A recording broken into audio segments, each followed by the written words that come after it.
Team starting, I think. I never really know. OBS lies to me quite often. No, it's good.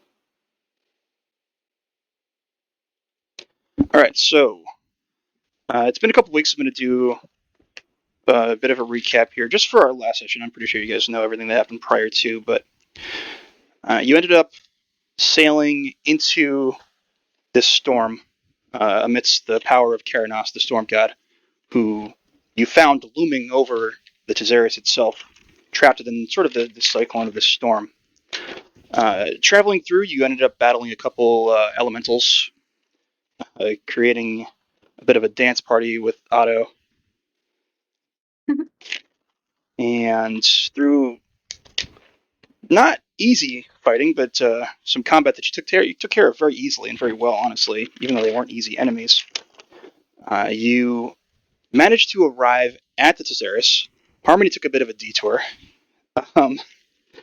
onto one of the Erebos emissary vessels and retrieved an artifact that sent the ship hurtling back down towards the underworld, almost taking Harmony and Miaces with it. But you were able to survive. You landed on a lower balcony on the lower decks of the Theros, along with Savas, Bell, and Isengiri, your current allies. Before you is going to be a trek through the bowels of the Theros. You haven't been on this ship since our very first session. All of you, in fact, even though a couple of you have taken slightly different paths to reach where you are now. None of you have seen this vessel since that very first fateful encounter with Keranos, where the ship and your party was pulled down into the underworld originally. You do know that Keranos is there, looming over the vessel somewhere. Savas's intention is to at least meet him somehow and reclaim this ship so that he can use it to re-enter the underworld and approach the Palace of Erebos.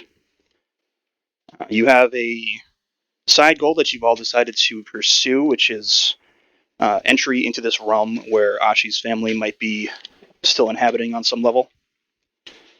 And Ashi, I know, intends to pursue that. And the location is said to be within the Palace of Erebos, which also is said to hold some very important things, as well as the Portal of Lathos, which would be your exit should you succeed. Any questions before we start following up the recap? I'm good. Everybody else all good? Yep. Yep. Okay. So, starting out, you've just landed on this balcony. The ship itself is eerily quiet. That storm is still raging outside, so behind you as you enter the sort of narrow hallways in the lower decks of the Theros, the same deck where you first had that mutinous meeting with Galen. Everything is eerily quiet, very dark. There's a bit of a mist risen up from the waters in the storm that's sort of traveling through the halls here. Nobody's present. You don't really sense a soul. Nothing is there to prevent you from moving. There's no enemies. There's no defenders that you can see here. Savas is sort of slowly creeping forward. He has that blade drawn. That's a very long scimitar-like blade that he carries. It's got black, purple energy emitting from it and sort of swirling in a very dark manner. As Savas and Isengiri sort of move up into the hallways in front of you to try and take stock of what's going on, they're being very quiet, very stealthy as they do so. Belle follows behind them, just hesitantly. She doesn't seem like she's enjoying this interaction as much as everybody else. I'm going to give you some artwork as well for our characters, just because it's been a minute. Lazuli. Yes. As you are following behind, you receive a bit of a whisper on the wind and some words. are clear to you, I'm going to DM you this information.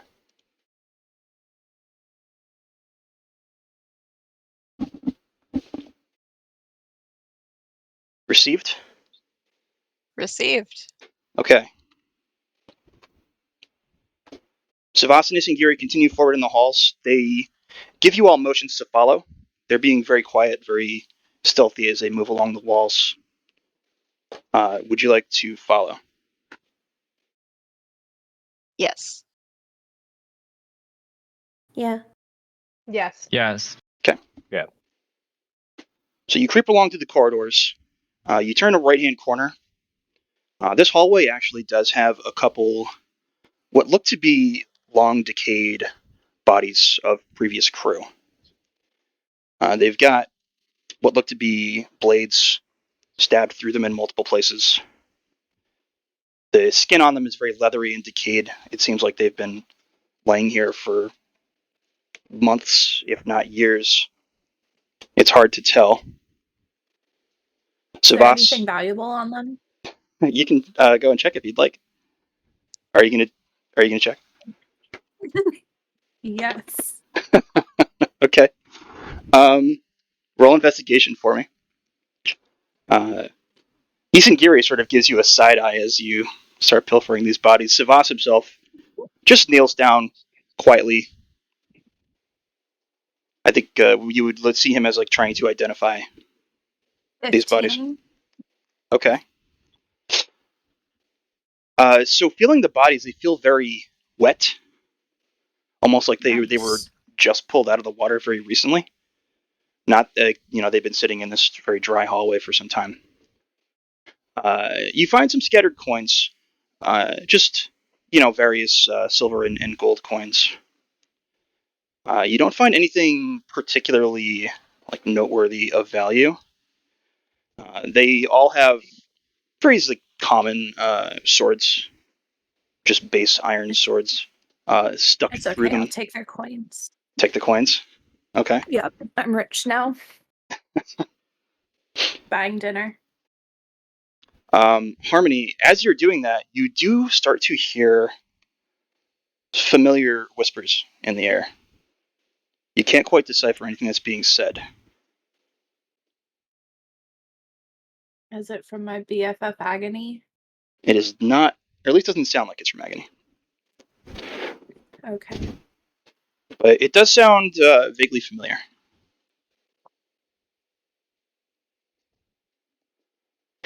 So as you're sort of receiving that, Savas stands up, nods to Isengiri, who moves forward down another long hallway that leads up to a staircase that pushes onto the upper deck of the Theros.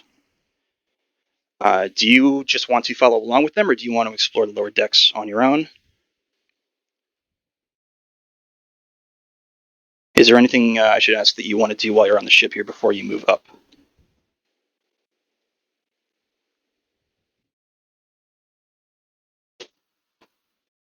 I don't think so.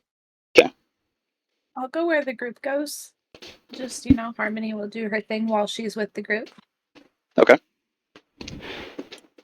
So everybody would like to just follow along with Savas, Isengiri, and Bell. You don't want to move about anywhere else in the lower decks. I mean, if you're insisting. I'm not insisting. I'm specifically asking if that's something that you would like to do. No. Okay. Is there anything that you want to be looking out for that you can think of? I want to look out for fuck, it's been too long. I'm trying to remember the girl who died at the very beginning. Eldora? Oh, Laura? Eldora, yeah. Sure. The I person I wanna- stole from? Yeah, I want to be Yes. on the lookout to see if I can identify any corpses that might have been Eldora. Okay. I'd say you know that Eldora Mateo had been in that meeting and had been battling Savas in that meeting room, which is in the opposite direction of where you're going currently. I don't want to split off that bad. Never Okay. mind. But you want to just still keep an eye out in case anything pops up that... Yeah. Okay. Yeah, I mean, I don't know for sure that that's where she died. So. You don't. Yeah, that's just the last place that you saw her. Mm-hmm. Okay. Then do me a favor and roll 2 investigations for me while you're moving through. One sec. I want to keep an ear out just for any movement that's not us. Okay. Perception, 2 perception for me, Lizzie. I got an 18 and a 21. Okay. 13 and 15. Okay. Everybody else good? Yep. Cool. Okay. So you pass through this long hallway. There's a number of other bodies that are strewn about here in various states of decay. They are all obviously deceased. Savas starts to slowly creak some doors open along the sides of the hallways and peek into those rooms. Doesn't appear to be anything inside.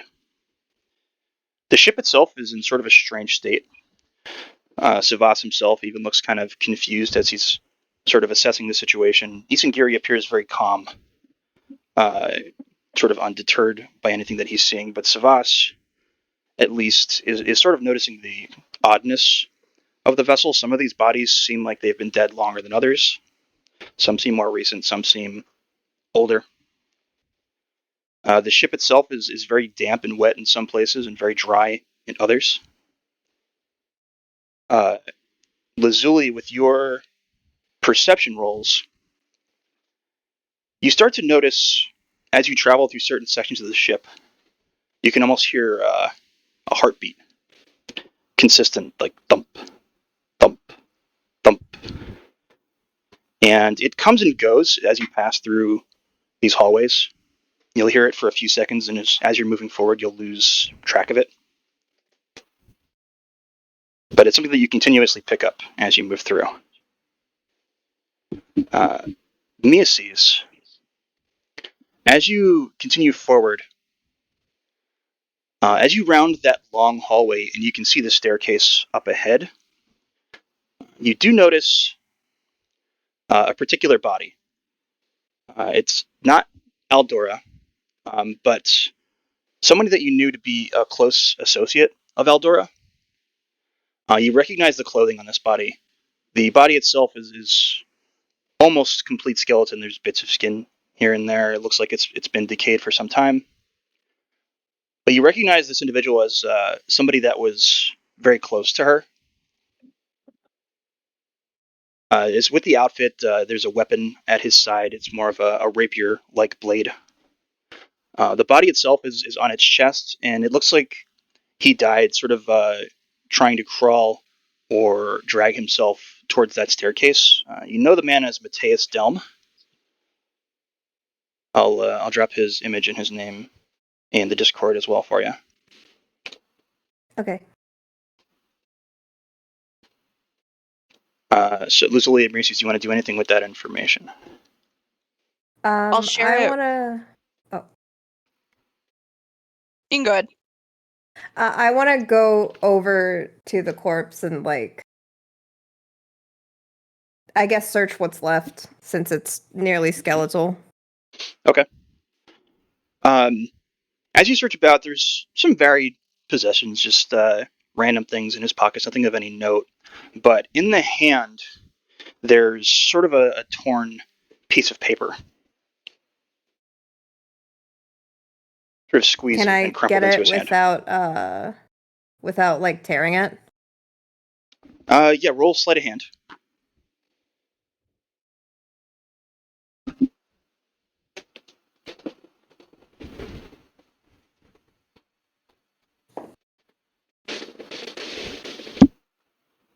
Dirty 20. Okay. So you're able to just very softly slide it out of the hand, which is mostly bone at this point. As you sort of started to straighten it out and neaten it out and read the lettering, you see it looks like it's been water damaged pretty extensively, but there's a couple things that you can make out on the page. One thing is the bit of a sentence. It says, confirmed to be an operative. Okay. And the other one is, hold on. I accidentally shifted the page of my notes.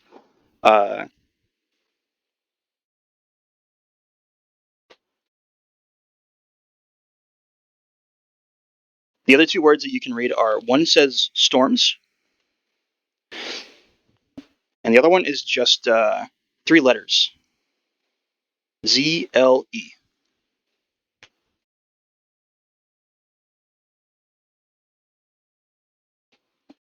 But not like all caps, like it would be No, it looks like shortened for something. it It looks looks like like a start of a word. the end of a word. The end of a word. Yes. Okay.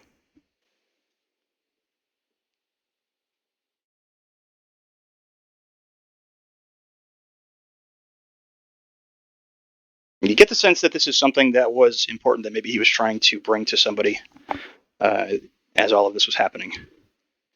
Didn't quite make it. I'll take it with me for now. That's the only thing of note on his body, right? Yeah. Everything else is just random knickknacks, things that he had, with him. Yeah. I'll take the note with me for now. Okay.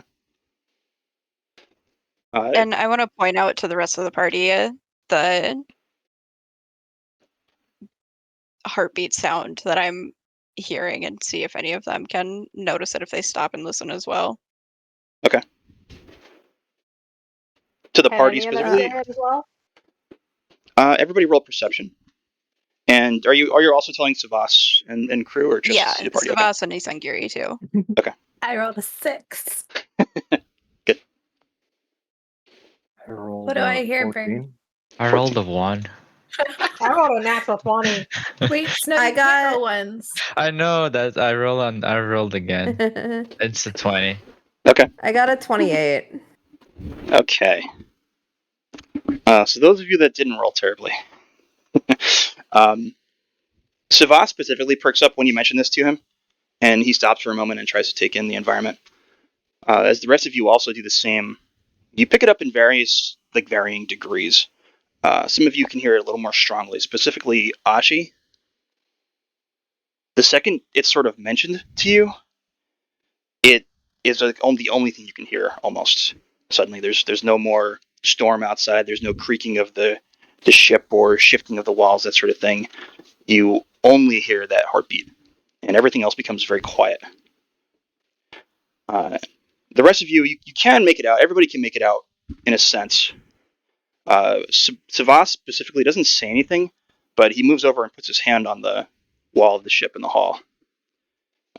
Isangiri doesn't seem to take any note of this. He moves forward up to the edge of the staircase and crouches down and seems to be looking up, assessing the situation there. Is it Do you the have ship? any idea what it is? What was your question, Ashi? Oh, no, I just wanted to say, is it Oh. the ship? Savas Like, I doesn't say respond that for out him, but yeah, Savas seems lost at the moment. He isn't. He's got his hand on the side of the ship at the moment. What about Isingari? Isangiri's up ahead. He doesn't seem to have any interest in this.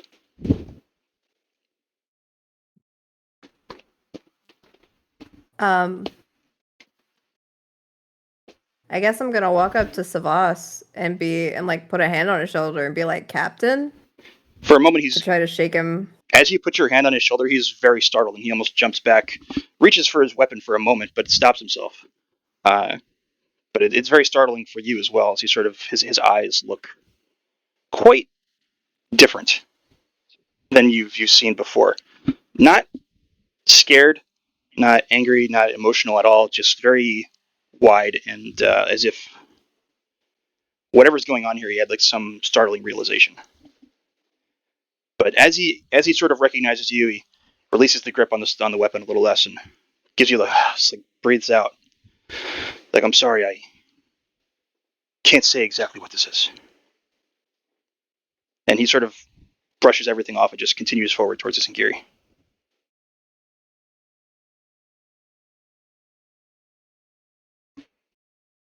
continue forward? Anybody want to do anything at this juncture? We'll need to be careful, but let's carry on. I bet you the ship's alive. Well, we know that it used to be. Continue forward. Mhm. As you progress, Yeah. Harmony, you hear a very audible whisper from behind. It's Harmony, almost like a quick shout. This comes from the hallway that you would come from. Nobody else hears this. Oh, look at the hallway.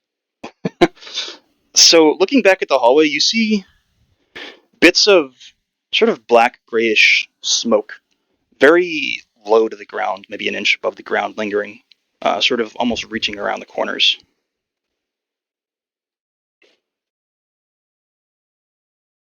Oh, that's fun. All right, I'm going back to the hallway. Okay, so you turn around. Yeah. Moving back to the edge of the hallway. I mean, Savasi, Singiri, and Bell have no notice of this. The rest of you, was anybody keeping an eye on Harmony? Nope. Does anybody ever keep an eye on Harmony? Except for No. me. Sometimes Miasis does. Sometimes we see, yeah. We should probably start doing that. Um, you know, after his thing with Savas, I don't think he would have looked back at what Harmony was doing because he's Okay. still a little shaken himself. So, as Savas sort of turns away from you, Macy's, Harmony just quietly hovers back over to that hallway. Harmony, as you reach that corner, you hear another shout again. This time from the left side around the corner. It's Harmony. Very What? pained sort of sound. Like somebody is calling for you. You see that black gray smoke sort of swirling along the ground. It turns off to the left and then follows around a corner to the right. All right, I'll follow the smoke. Okay. So Harmon disappears around the corner. Yeah, what's the worst thing that's going to happen? Nothing at all. I can sink another ship, don't worry. The rest of you, Isengiri slowly moves up the stairs. He has his hand on the hilt of the large blade that he carries. He peeks up into the air, looks about at the storm. Everything's still raging pretty wildly, but he looks back to Savas, shakes his head, sort of solemnly no. Savas nods, and they both start to move up the stairs with Bell a bit of a ways behind. What do you guys do?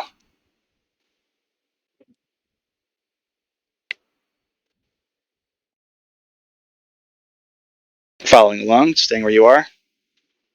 I think I would Yeah, I'm gonna just follow. keep following along until something of note. Okay. Yeah. Same. Somebody notices Harmony's gone. No, nobody has looked yet. So, I know. No. We can't even like hear her walking away because she flies. she flies, yeah. And she's very small, she's very quiet, so. Yeah. So, the group of you move up the staircase. For the first time in a very long time, you see the upper deck of the Theros. You're in the back section of the ship, right before the first section of cityscape along the back of the vessel. Immediately, you feel that whipping rain and wind start to assault you again as you reach the top of the stairs. Isengiri has shifted up along the side of one of the buildings up ahead. Still has his hand on his weapon. He's being very cautious. Savas is on the opposite side of its little narrow alleyway that leads between these buildings into what you know to be one of the first courtyards where a lot of the merchant squares used to be located on the ship. It's very dark, very quiet, very eerie. First thing you all notice specifically, looming far above in the sky, is that Nyx-like energy of Keranos. Just looming, staring down at the vessel, not at the group of you specifically or in particular. I dropped the image as well. Just gazing unflinchingly, unmovingly down at the ship, almost waiting.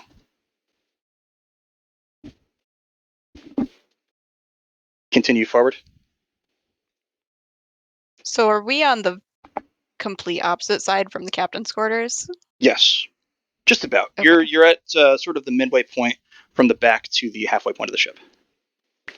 Okay. And we're going towards the captain's quarters, yeah?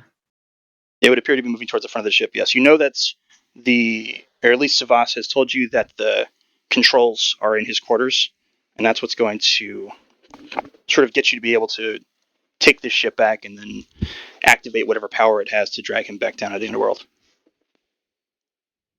I want to move up to. So, what is exactly is Savas doing again right now?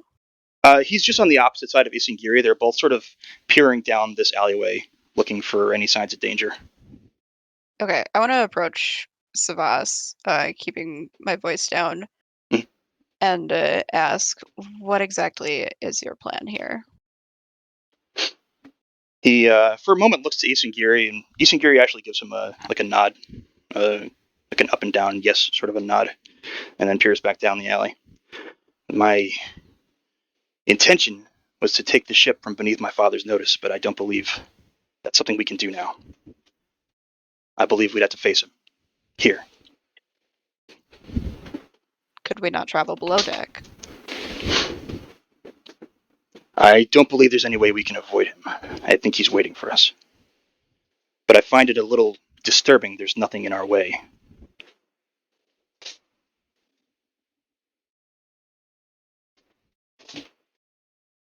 I'm gonna approach and ask, do you think this is a trap? Almost certainly.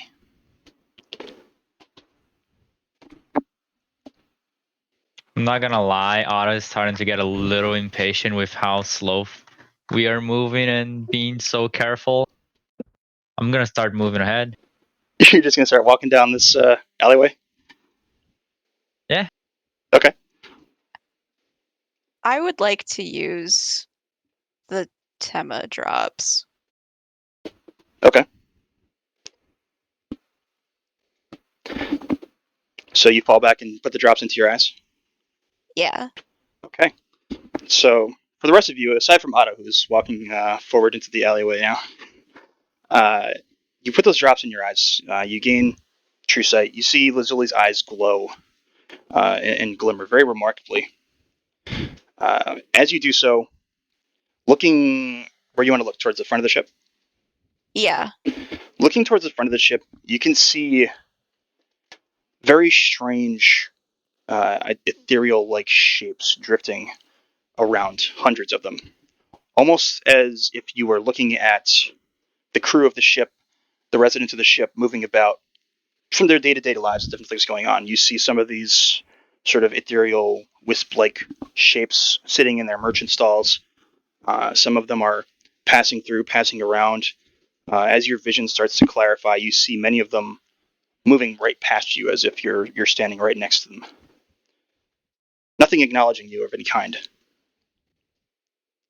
But as you sort of are built up with that true sight and the drops have their effect, you can see these wisp-like effects all over the ship, above, below deck, everywhere. Very ghostly-like presence.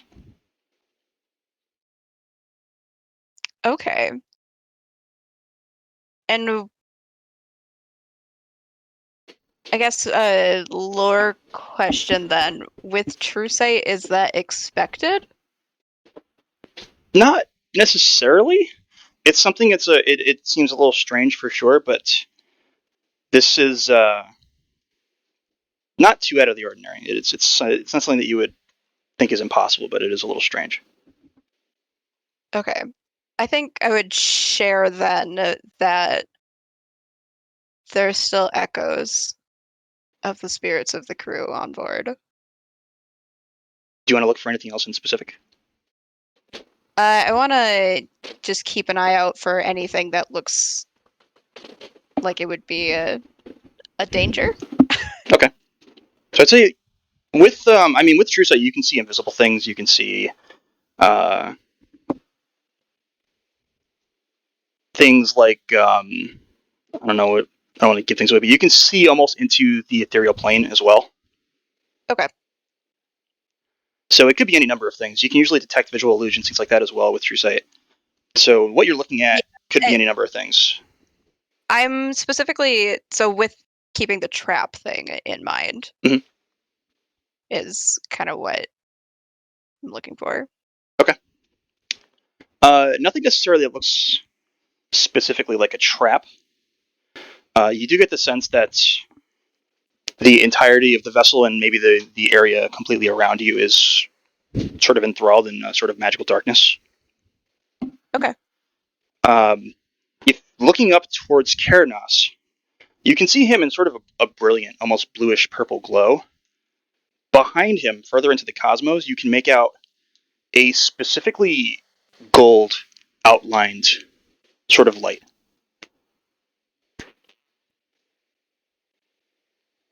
What's the outline? Nothing that you can really make out specifically. It's just sort of this strange outline of brilliant gold light that sort of stands out amidst everything else. Okay. Are there any gods that are known for like a golden light? Sure is. Cool. One of your party members knows one very well. Yeah. Yeah. Do you want to bring this to anybody else's attention? Or are you keeping it to yourself? Yeah, no, I'll share that it's possible that we're dealing with more than just Keranos. Otto, I think go ahead. Continue. I think Helios may have a hand in this. Heliod. Yeah. Heliod, sorry. I keep doing the real one. Yeah.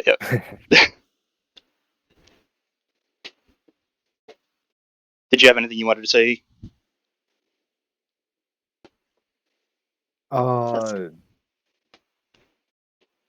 Ulrich would perk up at hearing that. What do you mean, Matt? They have playing this. Lizui's gonna point to the sky, kind of where they're seeing it, and say that I can see a golden light that reminds me of them. I can't say what his involvement may be, but I can't say he's going to be on our side.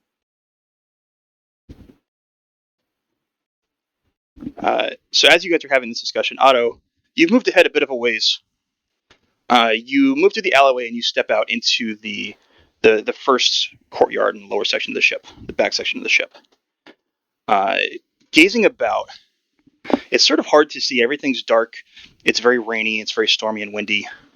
You gotta sort of brush the rainwater out of your eyes several times as you approach through here. But you do see a lone figure standing on the opposite end of the courtyard, sort of in a central location, in front of one of the central alleyways that leads further towards the front of the ship. Just standing there in the rain. Are they facing outwards, towards outside of the ship? They're facing towards the back of the ship, so they're facing you. They don't seem to be looking at you, at least as of yet. Can I see its face? Do I recognize it? No, it's very dark currently. The only thing that you can see is just the outline of a humanoid-like figure.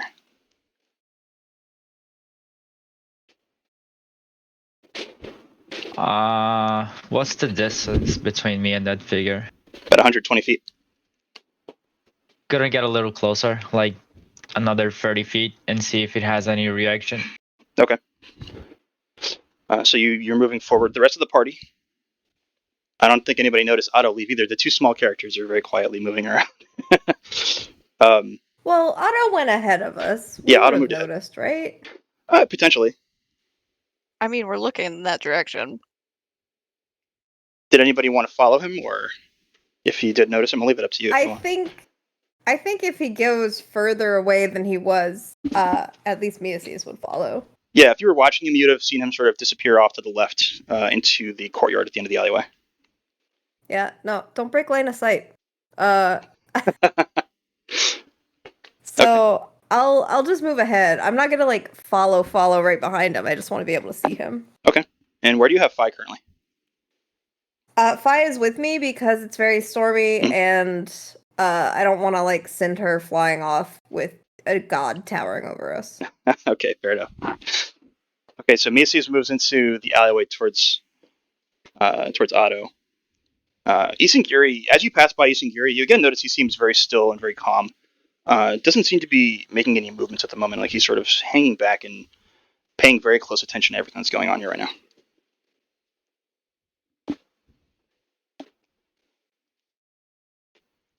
Savas will follow past you, or past the party, and with Miasis into the alleyway. Yeah, I'll keep moving with them. Yeah, I'm gonna go with them. Oberk as well? Yep. Okay. So as you progress into the alleyway towards the courtyard with Otto, you're approaching this sort of dark, solemn figure. We're going to pop back down to Harmony really quick. Harmony, as you turn the corner and round your way further into the lower back bowels of the ship, you hear your name being whispered multiple times. Harmony, Harmony. Sort of almost frantically calling out for you. As you move down the hallway, this smoke, that black, grayish sort of smoke, starts to pick up. It swirls and almost reaches for you as you pass through. It doesn't seem to be threatening at all. It seems something very familiar to you, like something that you had experienced during your time in the wilds. Mm-hmm. Continue moving and following these whispers. Yeah. Okay. As you reach the end of this long corridor, there's a balcony out to the left side, sort of like the one that you had come from on the opposite side of the ship. But looking out of that balcony, you no longer see the storms and the ocean and the looming form of Keranos that you'd seen coming in here. What you see is a very black and white, monochromatic environment, similar to the place that you're often taken in your dreams. Further down the hallway, you notice the hallway itself sort of shifts and changes from the more like pattern wood of the vessel of the Theros as you know it to more bark like you'd see on the side of a tree. Okay. Continue forward. Yeah. Okay. As you progress through, sort of the black grayish smoke picks up. It increases and increases and increases the further you get towards the back of the ship. You definitely notice the terrain has changed. You don't feel like you're on the Theros anymore. You are feeling the essence of the Feywild, sort of magics that you'd experienced in your time there. And you definitely get the idea that you've crossed over between those realms somehow. Okay. The whispers get louder and louder and louder until you finally reach what looks to be a old stone doorway that's sort of creaked open on one side. There's just a reddish sort of glow from inside this room that stands out amongst the black and the white of the world. And amidst that black and gray smoke, there's a bit of red seeping out from in this room.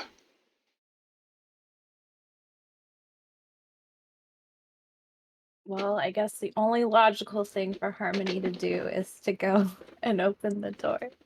Okay. So you fly over, you push the door open. You see the interior of someplace that's very familiar to you. You've seen it a couple times in your dreams since, but it looks now where it was pretty clean and taken care of for the most part. Now it looks like something came in here and wreaked havoc. There's scorch marks all over the place. Everything looks to be almost a complete ruin. Walls are shattered and left as debris on the ground. Looking up, you can see the swirling energies of the Feywild sort of chaotically moving about in an almost angry fashion. At the end of the room, there's just a lone tree that's also been very heavily damaged. The tree itself is sort of emitting the black grayish smoke that you see cascading throughout this chamber and that sort of lured you here. Laying in front of the tree, though, with that energy seeping out of him as well, is that figure that you've come to know very well. As you sort of peer into the room, he gazes at you. Harmony, I didn't think I could reach you. And he sounds very pained. He's sort of laying there, clutching his side, as if he's wounded. What happened? Come closer. Nope, just tell me what happened. I can show you. Not this.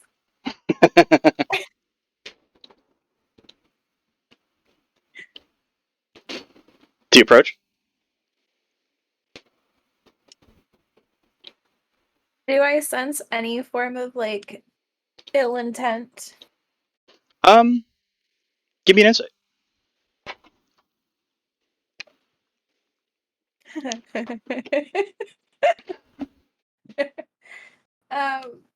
It's a 1, but I have a +7, so I mean it's an 8, but it's still a 1. I'd say you're so sort of enraptured and blown away by the situation, and every time you come in here, you're sort of overtaken by memories that you have, but you can't quite grasp. Essentially, you don't feel anything threatening from him at all. All right, I'll go do the thing. I'll Okay. go up to him. As you approach, he lifts his arm and reaches out, sort of towards you, as if he wants you to take his hand. His hand itself is almost starting to like dissipate and disappear before your eyes. As well as you get closer, you can see his sort of essence as well is starting to dissipate and fade from that red to just the black and white energy in the area, as if he's slowly disappearing. All right, I'll take his hand. Okay, so you fly up, you grasp his hand, and you start to see visions. But we're going to pause you there for a moment, and we're going to pop back to the rest of the party. Otto. Yes. So you're the first one up here. As you approach that figure, its head does slowly turn, and it turns its body to you, just to face you directly. You see that it's holding what looks to be a very long lance or a spear, but it's sort of just enshrouded in darkness like this figure itself. Doesn't approach you, doesn't speak to you, just stands there.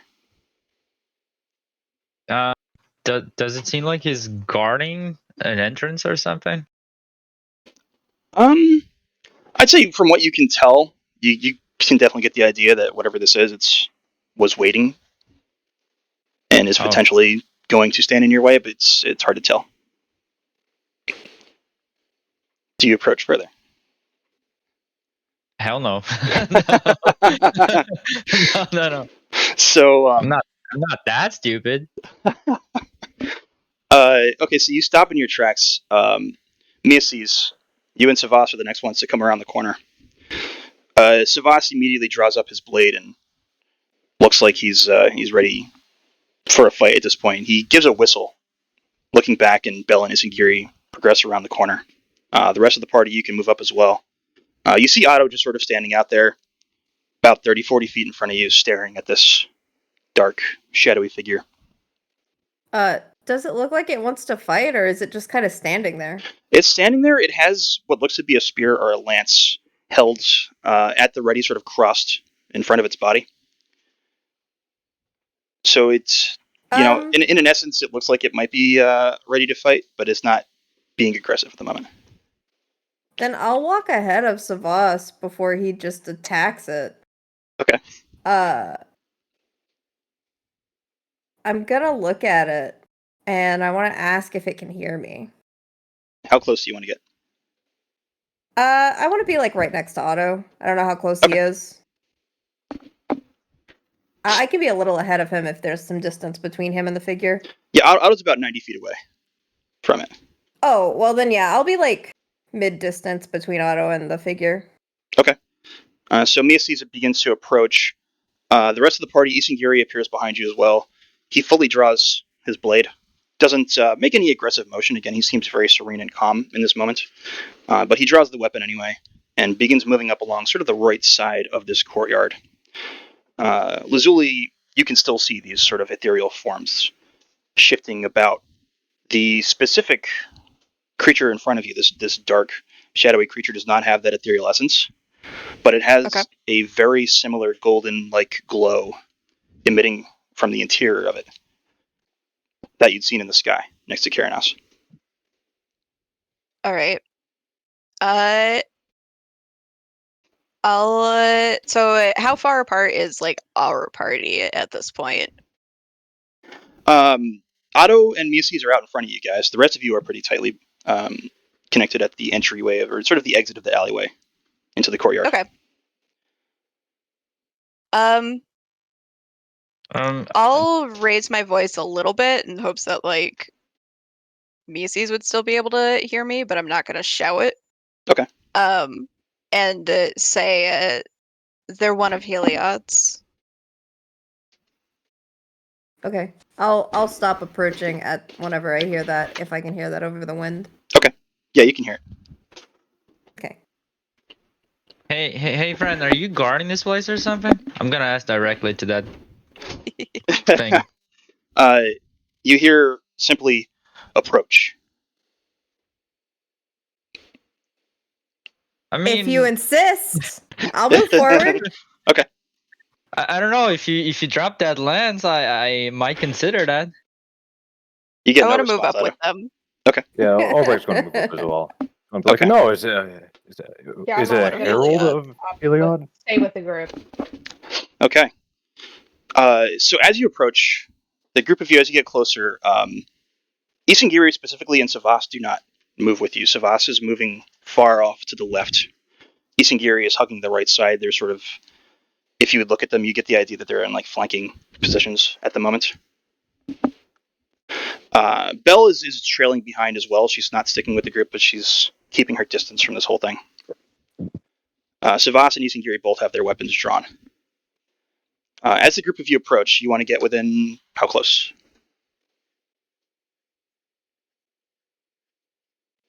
30 feet? 10 feet? What do you think? I'll get within 30 feet and stop. Okay. Everybody else as well? Staying together? Yeah, I think 30 is fair. Yeah. Okay. Yeah, Probably stop. I'm a gonna little stay a further. little bit behind them. Yeah, same. I'll stick with Otto. So, as you approach, the entire vicinity begins to shift. Lazuli, you're almost blinded by the shift in light. The darkness sort of lifts, and you see yourself. Lazuli, you specifically recognize it as the city of Melitus. The entire environment changes around you. You're standing in front of a temple that clearly you recognize as one of the Heliod temples with its very lavish gold white marble. The figure shifts from that dark, shadowy figure to a very beautifully golden cloaked man with a golden crown that rises up above his eyes. The spear, solid, gorgeous gold with an orange sort of glow at the tip, looks powerful, emanates incredible energy. The sky above you changes to still very dark clouds, but those clouds have bright, glowing golden energy, golden and orange and red energy. You see yourself sort of, I don't want to say in the city itself, like it looks like Melitus, it feels like Melitus, but you definitely get the sense that it's not. It's some images being purveyed in front of you. Obrek, you specifically know exactly who you're looking at, and it is a human form of Heliod himself. As you Ulbricht would approach, probably kneel in reverence. he lifts the spear up and clacks the butt of the spear down against the deck, and it sort of reverberates with this massive pulse of energy that almost knocks you over. As Obrek kneels, he looks to the group of the rest of you. He says, "Well, kneel before your god." It's a little arrogant. I'm sorry, who are you again? Otto. Otto, I need you to make a strength saving throw for me. Oh my Otto's god. gonna be 2 for 2 for pissing off gods. Strength saving throw. That is a 12. The second you sort of say that, he just glances at you for a moment. The rest of the party, you see these golden chains erupt from the ground, wrap around the shoulders of Otto, cross over his chest, drag him to his knees. Ooh. It sort of constricts around you, not painfully. The chains themselves feel very warm. But he looks to the rest of the party again, says, "Kneel." What do you do? Why should What we? are Lizzie, you said, "Why should we?" Yeah. He looks to you specifically. He sort of gets a scowl on his face. You can tell that you're upsetting him greatly. And he just says one more time, "Kneel before your God." Stay standing. Everybody else as well? what is Savas and Isengari doing? Can I see them from where they are? Looking around, you do not see them anymore. Oh, okay. You're sort of again, you're in this more Melatesian setting. You can see the city around you and the sort of courtyard of the Temple of Heliod. You no longer see Isengiri or Savas on either side where they were previously. With True Sight, can I see it as an illusion, or what does it come across as? Comes across as absolutely real. Okay. So Lazuli does not kneel. Ashi?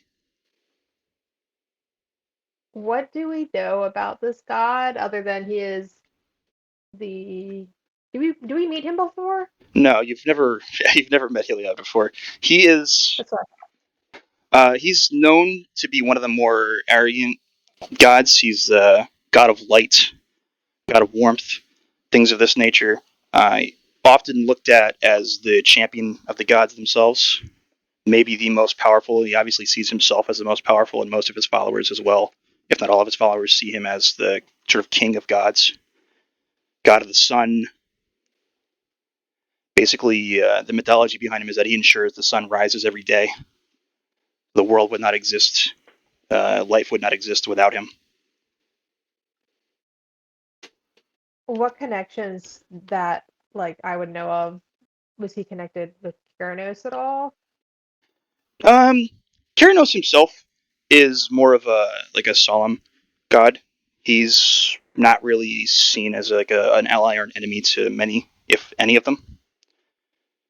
So, essentially, any connection with Heliod would just be they ignore each other and let each other go about their business.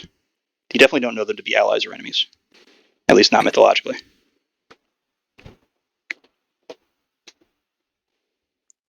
But from our memories, we know that Heliod had a hand in destroying the old world, yeah?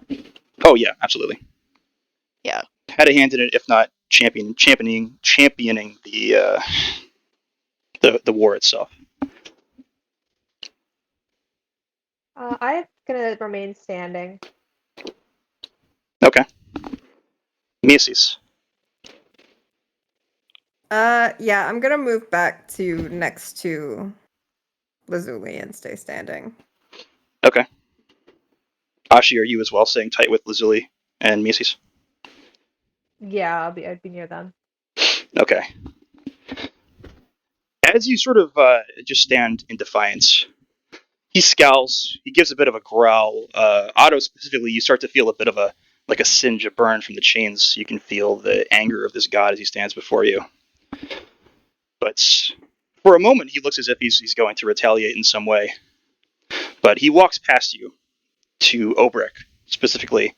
Obrek, he puts a hand on your shoulder.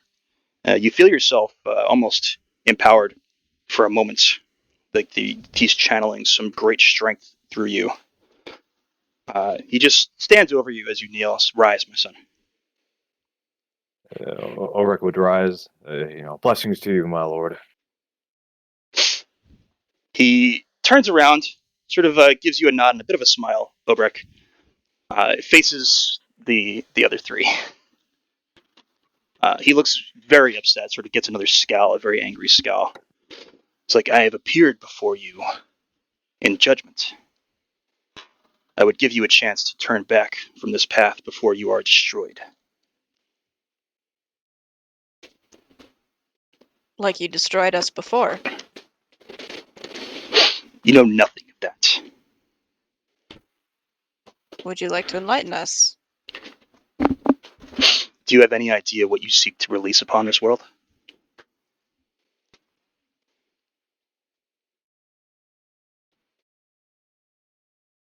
Would you like to enlighten us?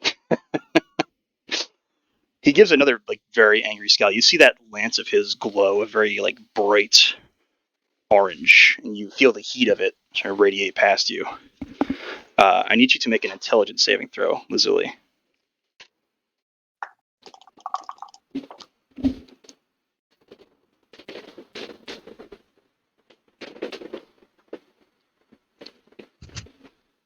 Five. Very suddenly, you feel all of the warmth in your body drain. You see the lance, the spear itself, almost pulls it from your body. You feel frozen, almost hypothermic levels of cold. I need you to make a Constitution saving throw.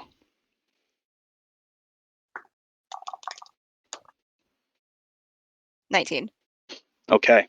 So you're able to sort of maintain standing. You're almost dropped to your knees by this, but you are almost frozen in place, shivering at this point. As he walks up to you, gets within just 2 feet, stares directly into your eyes. He says, "You know who you speak to. I am the one who provides you that warmth every day, and I can take it away in a moment."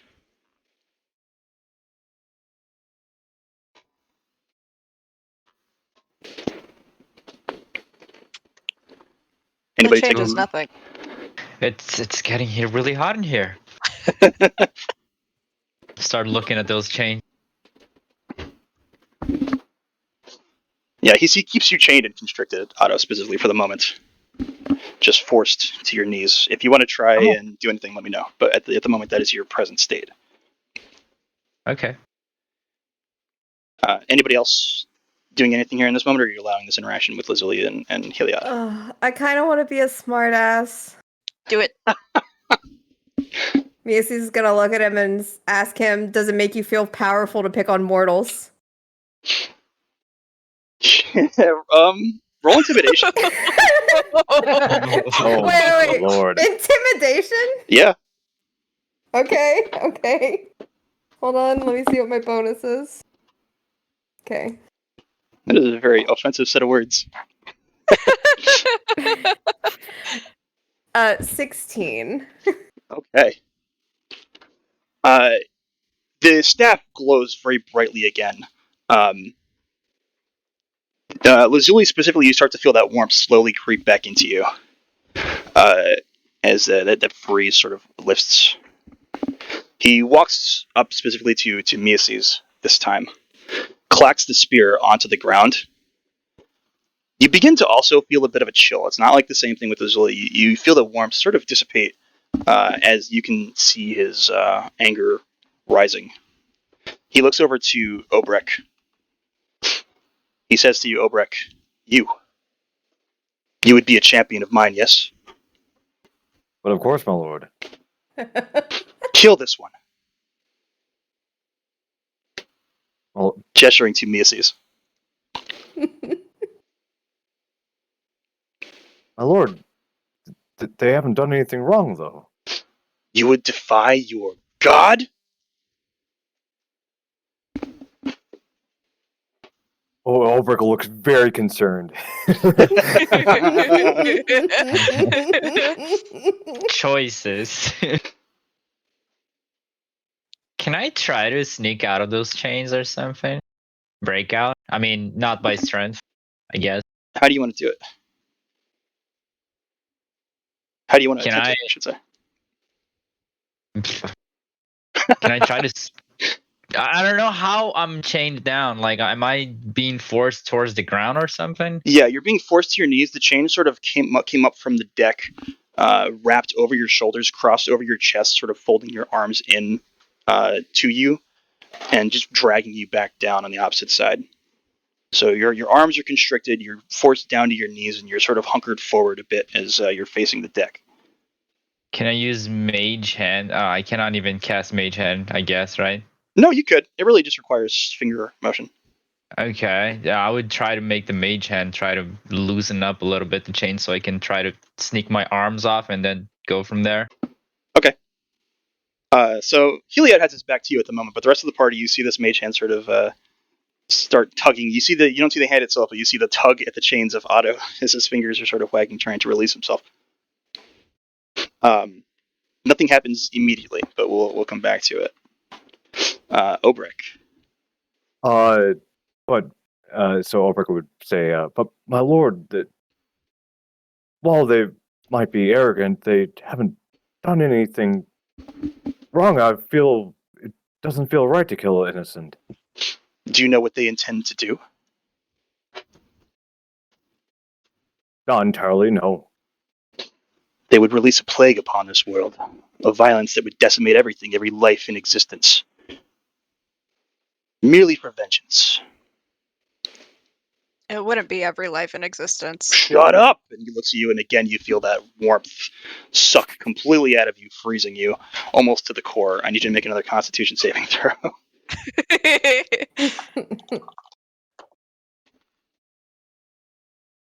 6.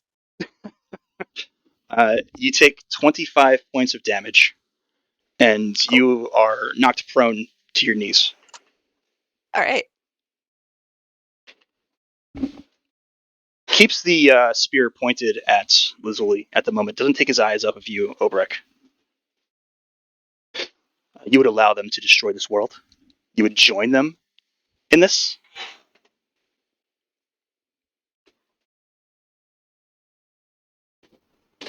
Ulrich would, think about it, but say, of course not, my lord. I don't think it would not be right, but I simply do not understand exactly what this plague is. Lazuli's gonna bite out. He's lying to you. He fires another sort of golden blast from his spear. This time it almost pierces through you. You take 15 more points of damage. So I have taken the time to treat with you insignificant beasts. I only do this because of you, my child, and he specifically looks to you, Obrek. Because you walk with them and you are a champion of my light. I could destroy you all with a wave of my hand right now. But I'm giving you an opportunity to change. Serve me, serve the Pantheon, and you can all live. But first, I need you to show me. And he again looks to me, says, kill that one.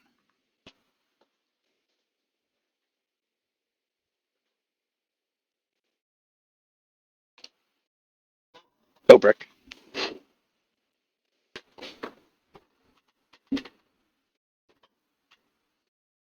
This is so. Oh, this is a lot. This is a lot.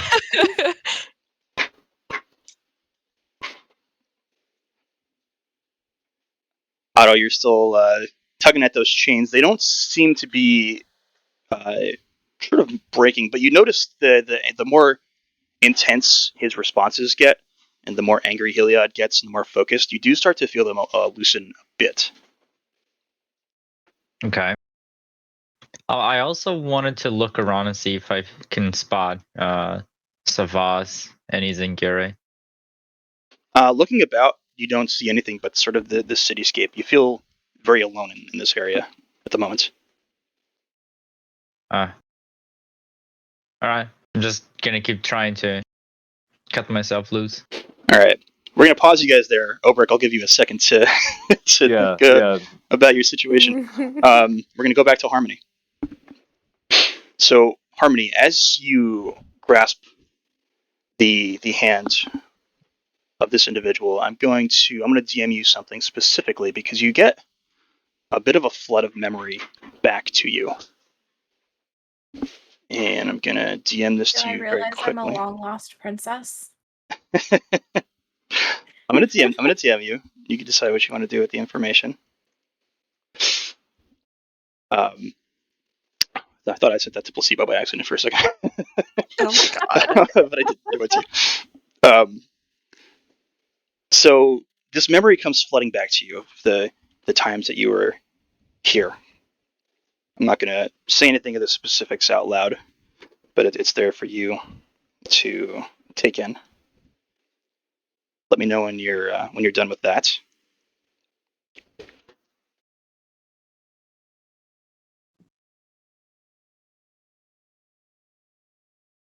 Oh, that's sad.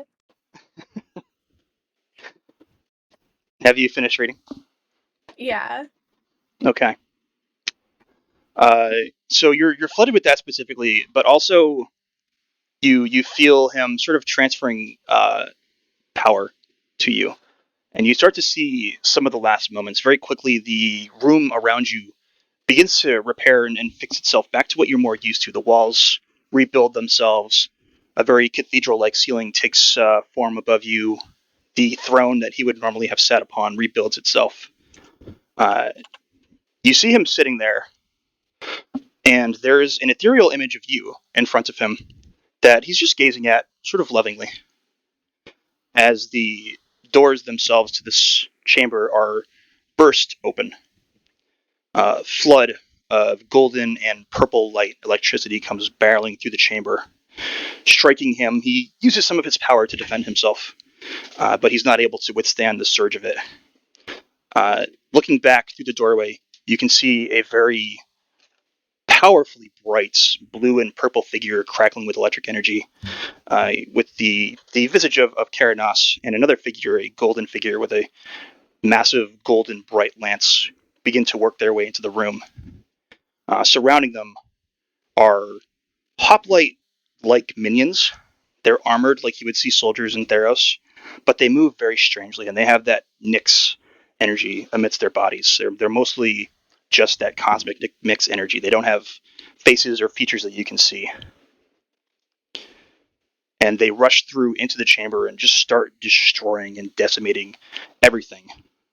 The two godlike visages move past and through you in this vision, and the spear itself thrusts into the chest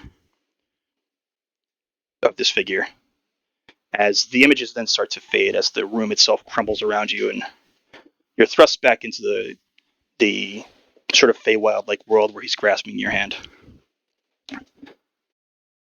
He's at this point faded much more. You can see there's not much left of his form. He still squeezes your hand as tight as he can. He just says, "I'm sorry." Wait, why would they do this? They're looking for you. They're coming for you. Why? I don't know, but I wouldn't give you up.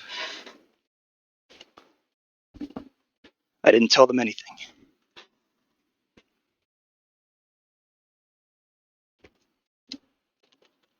He seems like he's sort of struggling to keep himself going at this point. It's okay to let go. Thank you. He gives you another surge. You feel another bit of strength power through you.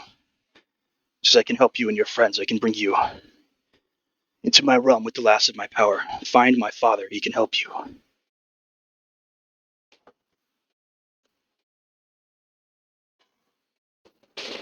Anything else, Harmony? No. Okay, so we're going to pause back for you for a moment, and we're going to jump back to the rest of the party. Obrek, how you feeling? Ulbrich is still just, distraught over, trying to be forced to do this. He's, kind of muttering to himself, no, this isn't right. But could I roll insight or something? Absolutely, roll insight. Depending on this roll, I might want to turn to address Ulbrich in a second. Okay. That's going to be 16. Okay. With that roll, obviously you're struggling with a lot of loyalties, we'll call it at the moment. Obviously, the appearance of this individual that you've worshipped most, if not all of your life, in front of you is a pull on your judgment. But then again, so is the pull of what you believed him to represent, and that's all sort of shattering in front of you at the moment. Right. The figure that you see before you does not seem honest to the Heliod that you would have believed to exist. You would have believed him to be just and right. You would not expect your god to ask you to murder an ally who's done, in your eyes, seemingly nothing wrong. Right. But you'd still have that pull, that this is a god, god of the sun, the provider of these things that maintain your existence. But you would definitely have that struggle. I mean, there's something wrong here. Right. So Ulrich would eventually say, I was taught your virtues, Heliod, my lord, and I simply don't think this is right. I cannot just murder them in cold blood. Cannot do as you order. It would go against my own virtues, the ones that I've known my whole life. Miasis, did you want to say anything? Sorry, go ahead. You can continue. No. You see Ulrich like just completely tense up at this. Okay. At saying this. But you stay more of a neutral stance, like you're not getting aggressive with him, just holding your ground, so to speak? Yes. Okay. There's a pretty long silence for a moment as he just stares daggers at you. You immediately start to feel that warmth drain from you, that warmth that you've known pretty much all your life. He steps up very close to you now as you're starting to feel colder and colder. He says once again to you, kneel. Ulrich will kneel. He lifts that spear, begins to angle it as if he's about to strike Obrek. Miasis is gonna go in front of Ulbrich. No way. That's not happening. You stand in front of him? Yeah. I'm gonna get between them. Okay. Lazuli and Ashi, are you doing anything at this juncture? I mean, I would love to get up and body check him, but can I? I'd say give me a strength check. Just a straight That's strength. not good. Don't worry, I'll be there in 5 minutes. 15. 15. Okay, Otto, give me an intelligence check. Actually, give me a charisma. Give me a charisma. Oh hell yeah, charisma. Let's go. 22. Okay. Miasis, he slowly pushes that spear until the tip of it is just forced into your chest. You stand your ground? Yeah, I'm gonna stay there. I also want to try to push him because I don't want to just stand there and be stabbed. Okay. So in that moment, you sort of reach out and attempt to push. Lazuli, you are able to just pull yourself up with the last strength that you have. Do you want to throw yourself towards Heliod? I know that I'm not strong enough to actually move him, so I think my goal here would just be to shove at his arms to change the trajectory away from the party members. Okay. Otto, in this moment, you're able to just get enough of that power within you to loosen the chains as he's distracted with the situation, and you're able to get your arm free and start to snake your way out. Turning around, you see that you can pull yourself free from the chains if you'd like to. You see Lazuli just struggling to get up and move towards Heliod, who has that spear pointed directly at Miasis. Do you want to do anything here? Yes. What do you want to do? I'm gonna stab his arm. Make him let go of that spear. You want to rush at him and stab at his arm? Yeah. Okay. The arm that he's using to thrust the spear onto Miasis. Ashi? I don't know.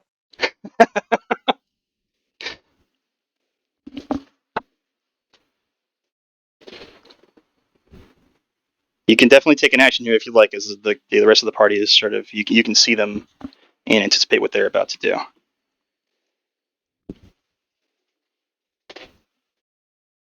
Mm.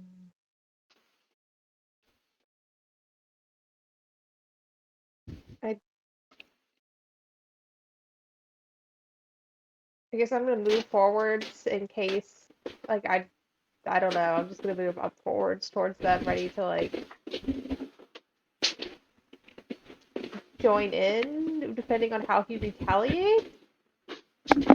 Okay, so you want to also push forward towards him. Yeah. Okay. And Obrek, anything that you would like Obrek's to do at this juncture? He's going to be, shocked that someone has stood between him and Iliad, but yeah, he's just kind of going to look up and he's going to stay kneeling though. Okay. All right, so let's see. In the moment that this is happening, Lazuli, you're the first one to sort of have lifted yourself up, so you thrust towards him. As you attempt to strike at his arm, he just gives almost like a slight pulse of the arm, and it throws you back a bit of a ways onto your back. Mhm. Otto, you sort of reach just an instant afterwards. He jabs backwards with the butt of that spear, just right into your chest, throws you back as well, sort of swatting you away like flies almost. Achi, did you want to do anything as you're rushing forward and sort of seeing this?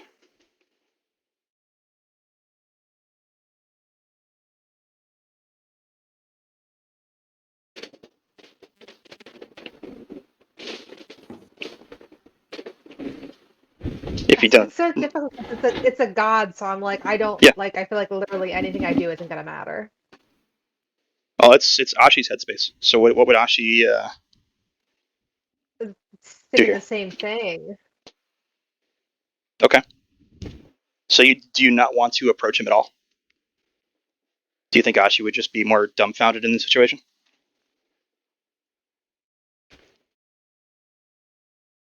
Yeah. Okay. So he doesn't really even acknowledge you. It's just it ignores your presence almost entirely at this point. Looks directly into your eyes, Miaces.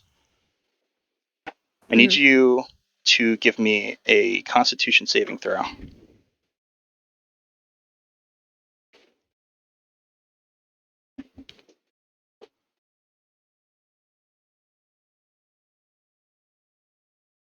23.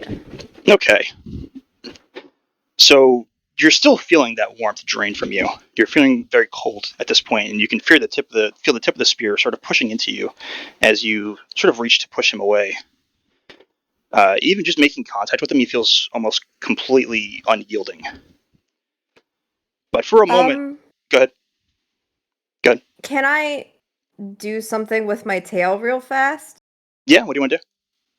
I want to try to push Ulbrich away.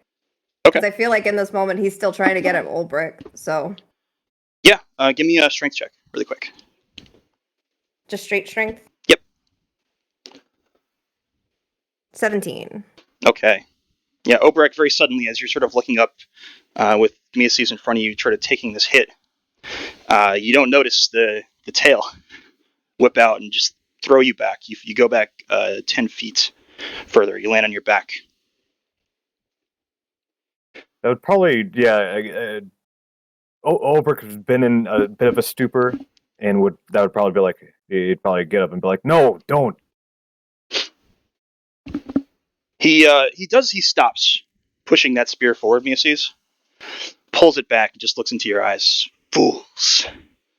He pushes the spear up into the sky, and you see this very golden-like energy almost take the form of blades and begin to angle themselves at each of you.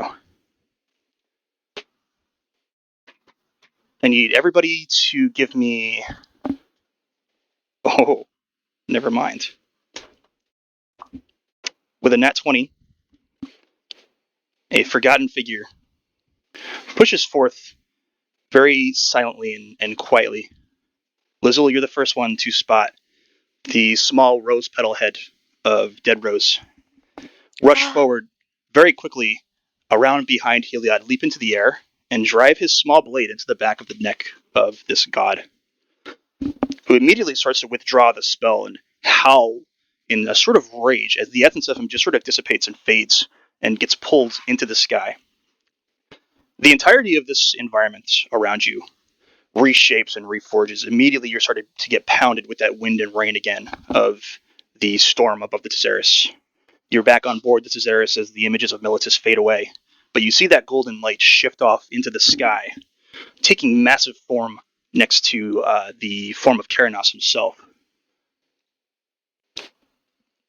This is more of the constellation, cosmic like image of Heliod in the sky as it sort of takes form, looking very furious and angered. You also notice out in the distance, flashing of blue and purple and black energy, the essence of Keranos seems to be engaged as well. This massive cosmic essence of Keranos seems to be engaged, which what you can assume is Savas in Isengiri Bell, somewhere up ahead towards the captain's quarters of the deck. Theros himself is seemingly unconscious on the ground behind where Heliod was standing. Lizzie's gonna rush over and scoop him up. Seems alive, but he's looks almost burned or scorched by his encounter. Oh. Miaces is gonna go over to Ulbrich and apologize for pushing him. No. Well, thank you for, well, standing for me, but I can't believe I just did that. I'm gonna pat his shoulder, like, it's okay, buddy. Lizzie's gonna go over to them and say, I appreciate you not immediately turning and killing us. Well, for better or for worse, I don't believe any of you to be malicious or evil, but something about this just isn't right. Yeah. Oh, Ulbrich's just he's going to look very, very distressed. I hate to ask more of you, but do you have something that can heal them? I'm gonna show him Dead Rose. Ulbrich will look and can I just do a straight up healing spell on them? Yeah, what would you like to try?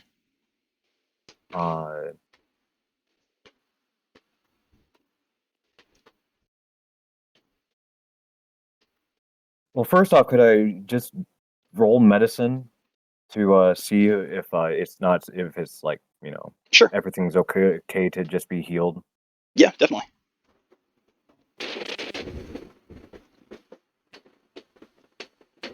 That is going to be a 16.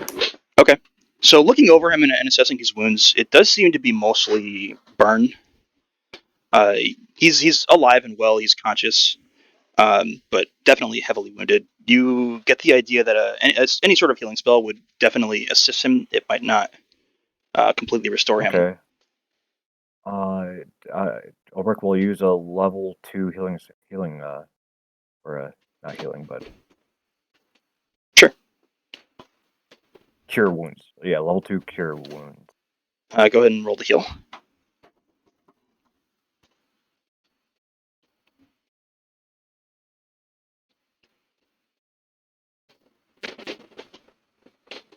That is going to be 12 plus, I think it's 2. Okay. Yep. Okay. So that'll be 14. So the healing energy cascades over Dead Rose, and the burns dissipate. He seems a little more healed. He blinks his eyes open for a moment. He looks up at you, Lazulis. For a moment, he just sort of breathes. The visage on his face is sort of hard to read, but you get the idea that he seems to be a little frightened. He says, Savasi. And then he just loses consciousness once again. I would like to roll perception to look for Savas and Isengiri and, anyone else who was missing. Yeah. Maybe. You don't have to roll perception. Just sort of getting Okay. the thought and looking about. You can clearly see Keranos sort of shifting about in the sky, throwing bolts of lightning down, arcing electrical energy, and you can see the flash, that purplish black flash of Savas's weapon. Every now and then you can see a pulse of the energy sort of travel up through the storm and into that sort of celestial form of Keranos. And you can hear pretty clearly through the storm the sounds of absolute combat going on out there, and you can get the idea that Savas and Itangiri at least are engaged with Keranos towards the front of the ship. I'd also say at this juncture you probably realize that Harmony is gone. Thank you. Yeah. Okay, definitely more panic now that Harmony is also gone. Yeah. But None of you can recall the last time you saw Harmony, but she is missing. I don't even think Miasis would say anything, just kind of get a panicked look on his face and start running towards the battle, hoping that Harmony is somehow with Savas and Isengiri. Because I have no other leads to go off of right now. Okay. What are the rest of you doing? As Miasis sort of very hurriedly looks panicked and rushes towards the front of the ship, where you can clearly all as well see this battle raging. Otto's also gonna get up and move towards the front of the ship. Okay. I'm not in any shape to face God right now. Would we ever be in shape for that? Well, she needs healing. I also don't have much power left without rest. Oh, right, we haven't rested.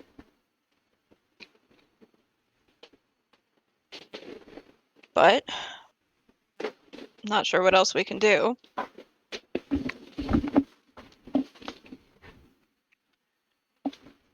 Do you follow as well?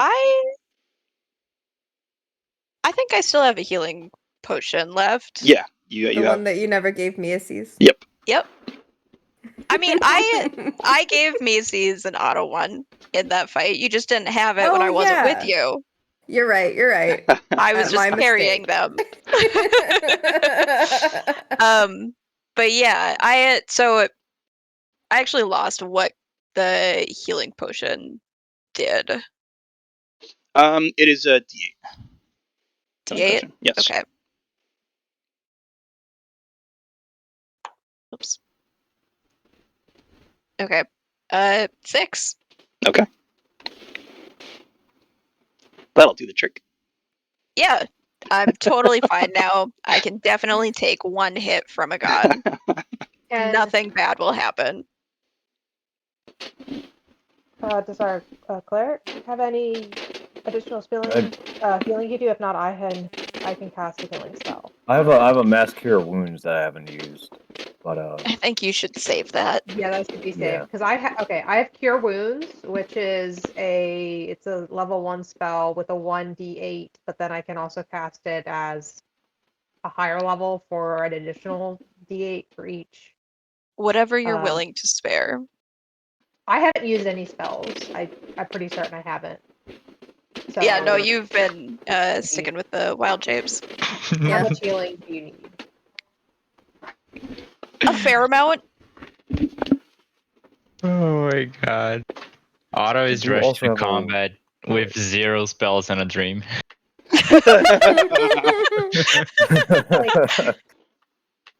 Do you think a 4th level would be good, or do you think I should go higher? Oh yeah, that would be more than fine. Okay, but that's not going to potentially overcap either. No, it won't. I don't think so. All right, I'm going to do a 4th level Cure Wounds on her. Okay. Okay. So I need to roll And then yeah, you roll 48. 4 of these. Total of 26. Solid. Yep, that feels much better. I'm not full, but I'm not about to die. Okay. So the group of you, do you all rush towards the front of the ship? Yeah. With Macy's and Otto. Okay. Yep. Okay, so as the party rushes towards this battle up ahead, we're gonna pop back down to Harmony really quick. Are you with me, Siren? Yeah, I just forgot where the unmute button was. No worries. Everything's okay. So, he's sort of still like holding your hand, but it's starting to dissipate, and you can feel his essence sort of fading from the room. He looks at you, and you can feel the warmth from him, sort of one final time. It's, he just says to you as he's finally fading off, like, "I'm glad you came home, Harmony," and fades completely. What's left behind is a small signet ring, as he just completely dissipates and fades into that sort of black-gray mist, becomes one with it, so to speak. And laying on the ground is this signet ring. It has that bright red essence and color to it, and it's just laying on the ground where he was laying. Harmony takes the ring. Okay. You recognize it, sort of having some of your memories come back to you. You recognize it as a signet of his family and his power. You still can't quite remember who his father is, but you know he's some powerful figure within the Fey realm, specifically the Dream realm here in the Feywild. You get the idea that you know how to get to him, and also you get the sense that he instilled with you an ability that would allow you to transition into the Feywild. It's something that you can use once per long rest. You don't know exactly how it works. You sort of remember that it's something that you used to be able to do, something that he had gifted to you, but you didn't have the full strength of it like he did. But it's something that you can use, and you know that it's something that you can use if you have your party with you to pull them out of the situation and bring them to the Feywild with you if you so choose. Okay. Sort of as the room begins to diminish and fade, you can clearly hear the sounds of combat, the sounds of the storm returning. You're shifting out of that Fey realm now, back into the Theros. You find yourself in a very damp, dark room. Looks to be somebody's personal chambers. What would you like to do, Harmony? Is there anything value in the room? Investigation. 18. Okay. Glancing around, this room itself looks like it hasn't been touched in quite a long time. But you sort of shift and dig around. Um, you notice specifically this blade. It's a very katana-like blade that reminds you of the one that Isengiri carries, but of a smaller nature. Uh, it's pretty large, not quite as large as his, but it's in a sheath adorned with imagery that you recognize from your memories of your previous life. Your life in this old world that was taken and sealed away by the gods. Will it fit in my bag of holding? Yeah, you can struggle to to lift it up and get it in your bag of holding for a minute if you'd like. That is what I want to do. Okay. Next to the blade was a skeletal form, very tall. It seemed to have horns of a structure as well. The body itself doesn't really have any features left to it. It's mostly bone. But it seemed to die in this room, and from the rips in the clothing around it, which are very robe-like pieces of clothing, what's left of it looks like it was some maybe dignitary robes. But it doesn't look like something that you recognize from Theros and your journeys in Theros. But this character looks like they were stabbed and killed in this room. Almost reaching for the blade as they were, the blade that you just stuffed into your bag of holding. Okay. So you're fully back on the Theros now. Everything of that world has faded. The Fey realm, the black grayish smoke and energy is gone. You can hear the power of the rain, the winds, the storm on the outside of the ship, and you can also make out the distant sounds of echoing combat. I will go towards the combat. Okay. So you fly out into the hallway, back the same direction that you came? Yes. Okay. So Harmony's pushing her way out. We're going to pop back to the rest of the party. So the group of you, you're just running full sprint, I assume? Yes. Okay. At least I am. Okay. So as you are all progressing through, you enter the second courtyard. As you enter that second, more open courtyard, that's the last sort of larger location before you reach the front of the vessel where the captain's quarters are located. You clearly see a very golden glow up in the sky, and you see the cosmic form of Heliod seems to be forming some massive golden cosmic-like spear in one of his hands. It's progressively growing and solidifying. Continue forward.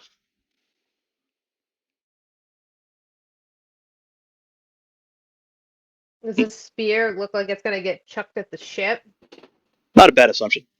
You're not sure, but you can get the idea that But that's it's not. potentially It's what's going still to happen. being formed, right? It is still like, being it's formed, not... yes. Okay, then yeah, I'm gonna keep rushing forward. I'll worry about it later. Okay. So Otto and Miaces being the first ones to emerge, being the first ones to sort of sprint it out, you bust out of the courtyard through a couple of these narrow alleyways. As you get closer, you can hear Savas and Isengiri sort of growling and throwing blows back and forth. The first thing you see as you come out is Belle, looking very wounded, unconscious, with her blade next to her. In the center area of this section of the ship in front of the captain's chambers. There are several storm-like elementals moving slowly about. I'm going to give you an image of these things. They are very dark and demonic looking, sort of sprouting electrical energy.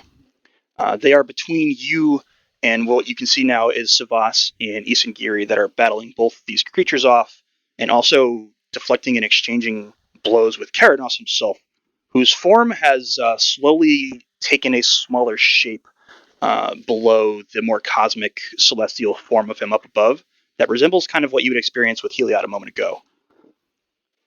The energy seemingly being channeled from that massive celestial body into this more solid figure that is exchanging blows as well with Savas and Isengiri, who both seem to be holding their own for the moment. Okay, I want to get Belle and drag her off to one side so that she's not going to be in the middle of the fighting. Okay. I'm gonna help. Okay. So rush forward. Give me a strength check, both of you. 17. 14. Okay. So Miaces and Otto rush out. They grab Belle's body and start to drag her. Obrek, Lazuli, and Ashi. What are you doing? So we're right at the captain's quarters? You're in that area before the captain's quarters, so it's roughly 200 feet across this deck, this open deck. And it's Okay. that central deck that, if you remember during the first session, had been defended by the sort of anti-mutineers that were siding with Savas. That door is still there. Yeah. Looks pretty damaged from what you can see across the way, but there's several elementals that are sort of just holding position in front of that door, with at least a dozen more sort of circling about and casting electrical energy towards Savas and Isengiri, who are also trading blows with Keranos on the far right side of the deck. Okay.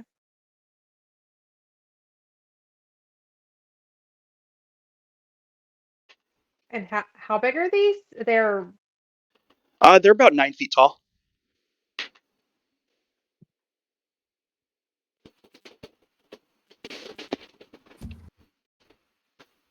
What would you guys like to do? They're looking pretty healthy. Some of them seem like they've had their energy dissipated a bit, but the ones that are up and standing, yes, they look pretty healthy.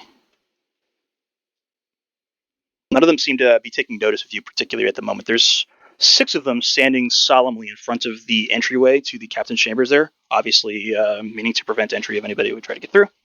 The rest of them are fully engaged in combat with their backs to you. Does and it... about. Good. I was gonna say, about how many of them are there? Looking about, you see there's at least a dozen of them engaged.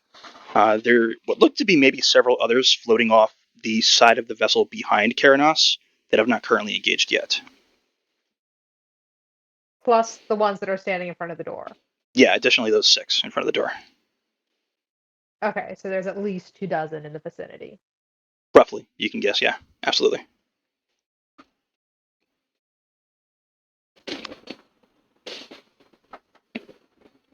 From what we know of elementals, What These what things types can of elementals do they look fly, like? yeah?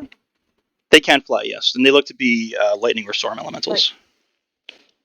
With Okay. my supposed knowledge of things, would I know what element would be they would be?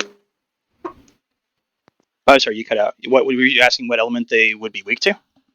Yeah, would I know what element that would be they would be weak towards? Yeah,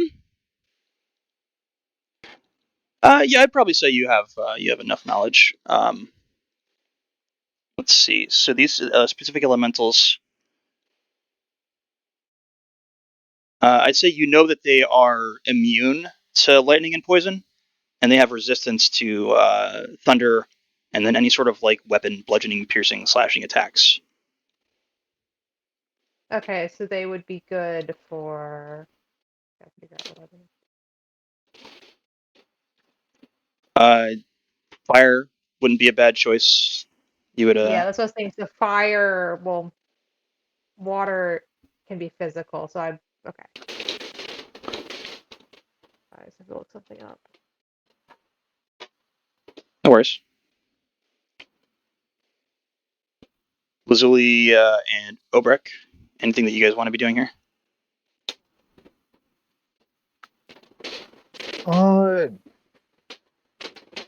Who are they dragging out of combat? Belle, that Belle? would be Savas's wife. Yes. Yeah. Is she particularly like injured? Yeah, Does looking she at her, need healing, she looks stabilizing? yeah, she looks pretty pretty badly scorched from the obvious lightning attacks of the elementals, and she's fully unconscious. Okay, Obrick can go over there and cast another 2nd level cure wounds on her. Okay.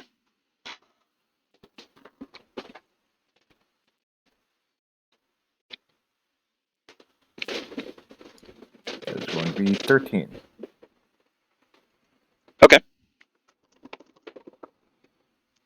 13 points for Belle.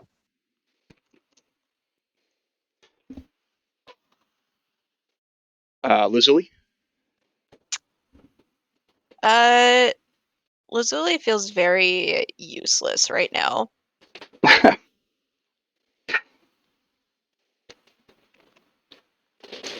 Well, you can stand there and feel useless, or you can take an action or run away. What would you like to do? You could pull a Harmony and run away. Nah. You've got some tricks up your sleeve. You're not. Yeah, Lazuli I'm is not useless. without options, Yeah. but how to use them? Because the reason I, with asking, they can fly, can't they? I would love to use a gravity cartridge and just send them up, but they can just come right back down. It's got a force to it, so.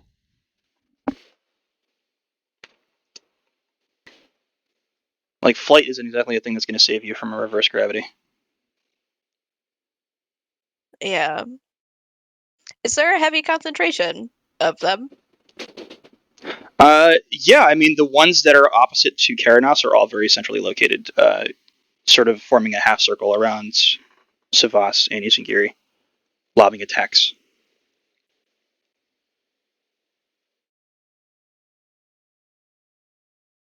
If anybody else knows what they're doing, they may. I have a question. Okay. In terms of being able to attack these things, would a fire elemental's attack? So it says that their action would be touch, which is a melee weapon attack. Does that not? What type of attack would that count as? Like, would they be resistant to it? Do you have a stat block that you're looking at? Yeah, I just pulled one up. I'll send this to Yeah, you. send it to me. Just because, like, I've already battled similar things, and then, like, so I Yeah. feel like I would have a little bit of knowledge about this. I'm trying to decide if this would be worth doing. Sure. That's the one that I found. Let's see.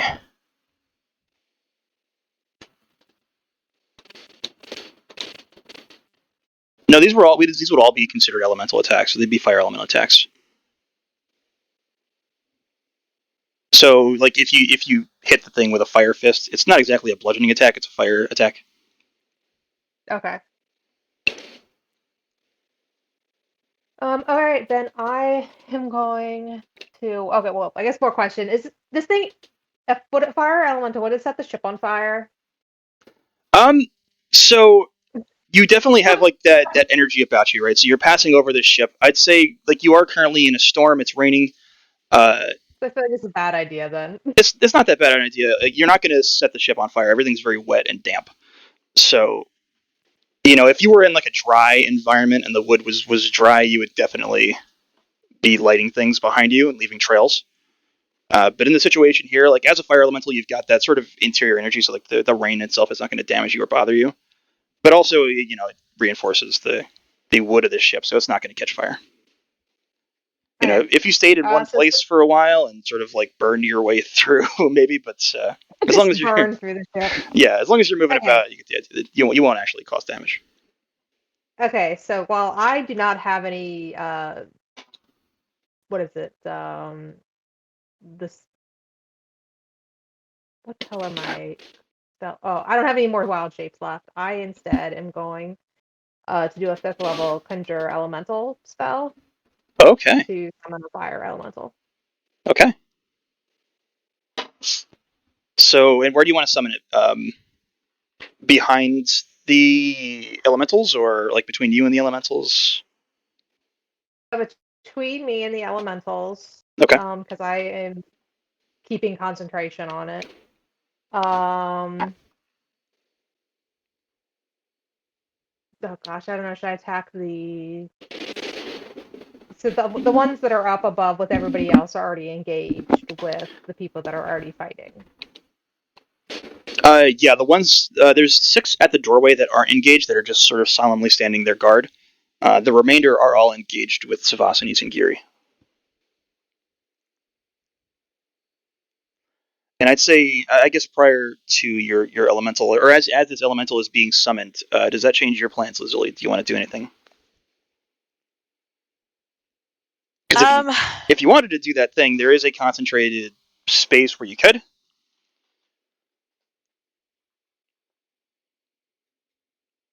But it's your call. Yeah, I just feel like. Actually, I'm gonna do it on the ones in. Wait. This affects me too, so maybe not. Gravity is gravity. It's not selective. True. It's 50-foot radius and 100 feet high, so it's like a cylinder. How it Yeah. casts. So, Well, if we communicate, we can come up with a game plan.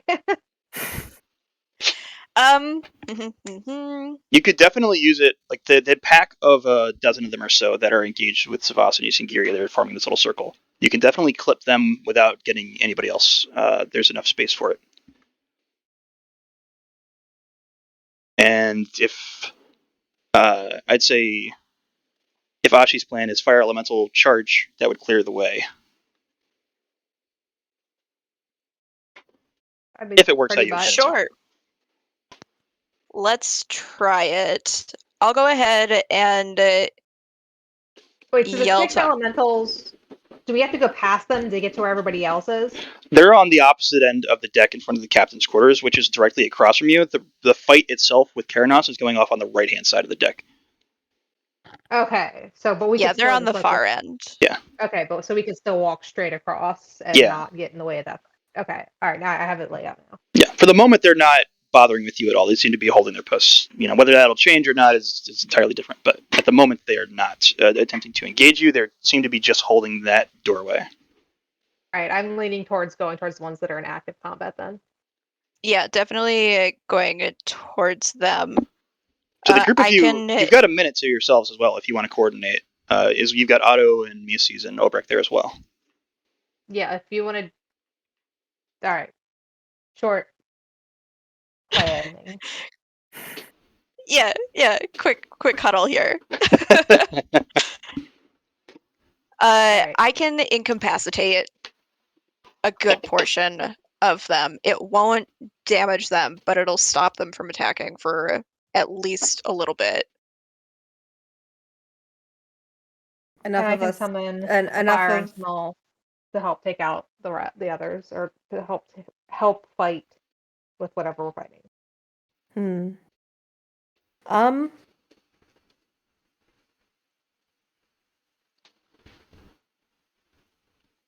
Yeah, I think as long as it lets us join the battle with Savas, then we should do whatever we can to group up because we're weaker apart. Yeah, definitely concentrate forces.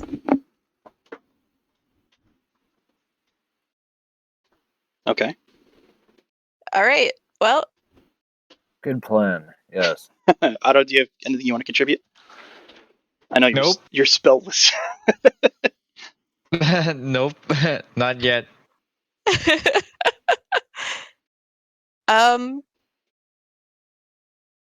All right. I can give us a blessing before we go in. Just a straight up bless. Never a bad thing. Yeah, Correct. That depends. Is it a Heliod's blessing? Because I don't know if that's a good point. That's a great point. It's like just straight up bless. I can give it to 3 people. Yeah. Yeah. I mean, you can use the power of Heliod against him. That's not. All right. All right. Blasphemous. So Yeah, who wants to bless? okay. I will take a blessing. I tend to get beat up a lot. If I take one, can I have my elemental use it? How No. many targets is plus? Or Up to 3 guess creatures. 3. Okay. 3 creatures. Yeah, and I think it's your choice, Ober. So could I give it to the elemental? Is that a Yeah, you can bless the elemental. all right? Then who's the who wants the last one? I mean, I guess I Who- can take it. Okay. Yeah, so whoever's planning Unless on you making would the like it attack. for yourself. You're certainly No, welcome. I'm pretty sure Obrecht is good because I'm at full health. All right. Okay. So Lazuli, you want to take the first action then?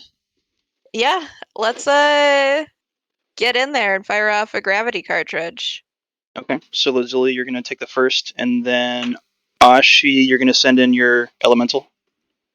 Yes, to go after what other elementals are still on the ground Okay. in combat.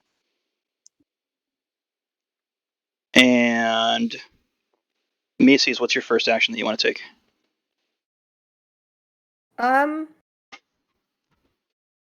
I'd just like to try to group up with Savas and Isengiri, I think. Okay. So you just want to use if I the momentum to get close to them.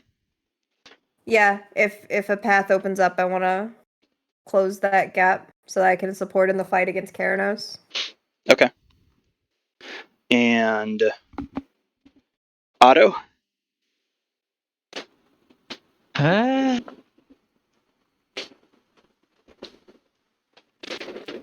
I think I also just want to get closer, and definitely away from those storm elementals. So you want to move up with But- Macy's?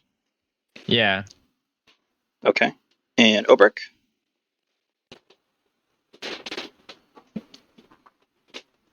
I think Obrecht would probably want to stay grouped up, or Okay. probably in the back though. But yeah.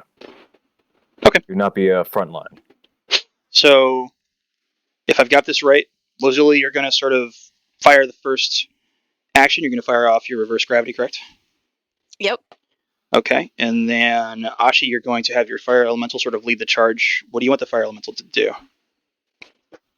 I want it to do it. So it has a multi-attack. I want it to attack at least one of the If Lazili's shot works, the elementals are going to be thrust into the air. Oh, it's going to get all of them. Yeah, you can get all of them in this because it's 50 feet wide. Okay.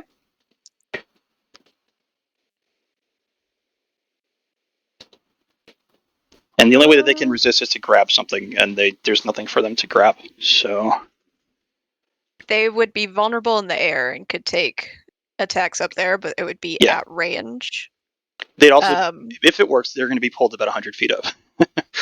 Yep. And I can't like throw fire with this thing, can I? I'm gonna let someone fire.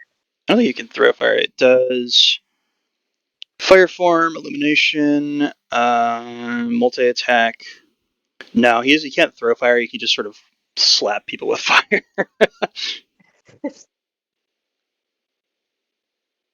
I mean, if we don't want me to slap send them up, Keranos across the face.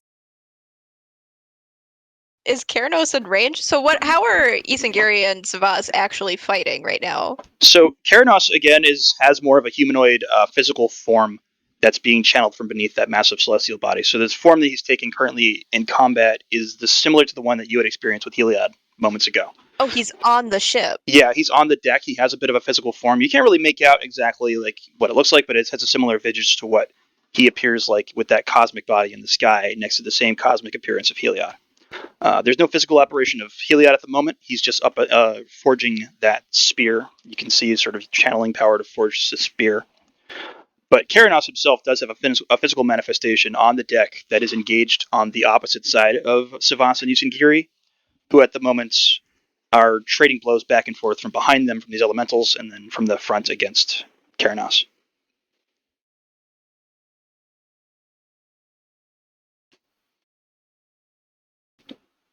All right. I say go for Keranos if you're melee. All right, so then I will send the fire elemental to try and attack Keranos with the multi-attack. Okay. So the reverse gravity lasts a minute as well, but you do have an ability with that to disable it when you want to. So you can just fire it off, launch them, and then disable it so you can move through without also being thrown up into the air. Is that what you want to do? Yeah. Probably should. Okay. Although okay, so that would clear a path, Oh. and then they would come right back down then, wouldn't they? Hypothetically, yeah. You can make your best guess at what's going to happen. Okay, so we would be able to force a path into the center, get in there, wait for them to fall down, and then beat the shit out of them. Would it be better to attack them from this side if that It could be. I don't have to do this if it's I not think it's- advantageous. I think it's the best way to group up if that's what we're aiming to do. Because these are like a little hurt, but they're not like on their deathbed, right? Yeah. Yeah, none of them are on their deathbed. Some of them are look a little like dissipated, so you can tell they got a little bit of damage. But they're also a lot smaller. You can assume you've had those battles with those massive elementals in our last session. So looking at these guys, you can assume they definitely have like they're not nearly as strong as the larger ones. Okay. Sure, let's do it. Let's toss them up, get in there, let them fall. Okay. We should probably clear out the... I almost called them ads. We should clear out the elementals. Get out of here. they technically are ads. Keranos Yeah. and Rage Face. Yeah. They hate it. Yeah, let's take out the elementals then. So, but you still want to fire them up first, right? Yeah, fire them up, get in there. Okay. So as you guys are preparing, you're going to rush in, Lazuli, your first round. You're going to fire that off. Mm-hmm. Okay, just straight out in front of you. Okay, so the group of you all rush forward. Ashi, you conjure and form that fire elemental that sort of takes the front of the charge as that reverse gravity blast goes off. We're going to pause you there for a moment. We're come back to Harmony before we resolve that whole situation. Harmony. Yeah. So you're pushing through. You've reached the staircase that leads up to the deck above, where you can now clearly make out the sounds of combat taking place. Do you make Okay. your way up toward the deck? Yeah. Okay. Reaching up, clearly now you can see, in addition to the sort of celestial form of Keranos, you can also make out that celestial form of Heliod far up in the sky, forging what looks to be a massive spear, golden spear. What would you like to do?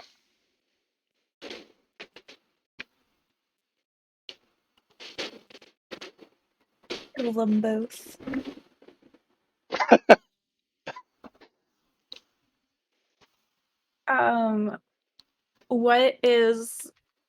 What can Harmony perceive her group doing? Like, Let me ask you one question. Did you put that ring on? yeah. Okay. So with that ring affixed to you, you can sort of get a sense of both the Fey plane and the ethereal plane as they cross over. So looking about, you have a piece of the power that the prince once held. You can sort of shift your gaze as you choose between these three planes, between the mortal reality that you're used to, the realm of Theros, the Fey realm, which sort of interconnects at different places with the mortal realm, and you can also see the ethereal plane. As you sort of gaze through these planes along the ship, you can clearly see the party on the opposite end, rushing forward, about to engage this group of elementals. It's a far distance away from you. It's all the way on the opposite end of the ship. You know that you won't be able to make it there before they begin this engagement. You also get the sense from your position back here, you can clearly see that sort of celestial body of Heliod forging that spear. And very likely he's going to finish forging it before you can reach the front of the vessel. But you might be able to, if you move as fast as you possibly can, you might be able to reach them as it happens.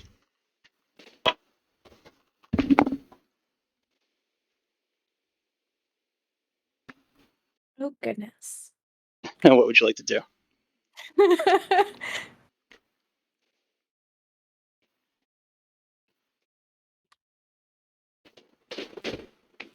So if Harmony moves as fast as she possibly could, she could get to her party or to... You could reach the party, yes. You can reach that area where they're obviously about to engage. But they're not where Keranos is, right? Or they are. They're going to be, yeah.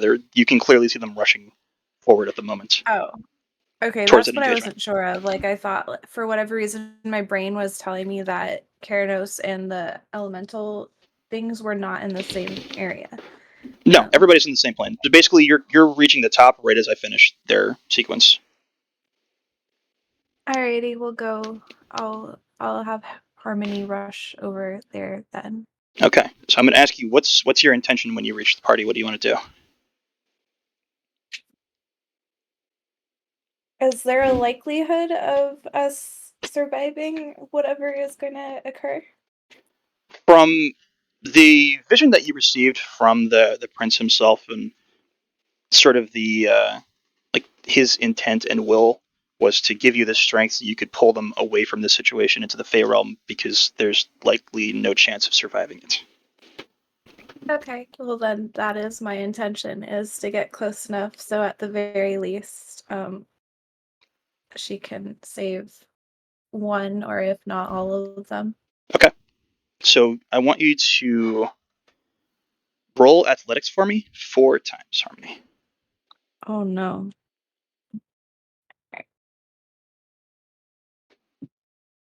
Do I get any bonuses with athletics? I do. Don't worry, we're starting off great, you guys. We have a 9, Cool. a 14, Okay. A 13. Okay. Swear to God, last roll. Don't worry, it's a 12. Beautiful. All right, good to know. Okay, so Harmony, you go blasting off into the darkness as fast as you possibly can, which isn't that fast, but it'll be fine. Pausing back away from you. Lazuli, you're the first one out. You fire off your reverse gravity, correct? Yep. Okay, so pushing through, like sort of right alongside the fire elemental, it goes off, hits the ground, and immediately a massive burst fires, and you can feel the ship almost lurch from the pull. And the deck that you're standing on almost pull up as you watch all of those elementals immediately are pulled from the engagement and just sucked up into the darkness of the storm, disappearing from your sight. And you want to use your full movement to just push as close as you can. Yeah, right up to it, and then before we would enter it, drop it. Okay. So Ashi, you wanted your elemental to just push forward and get up to Keranos, correct? Correct. Okay.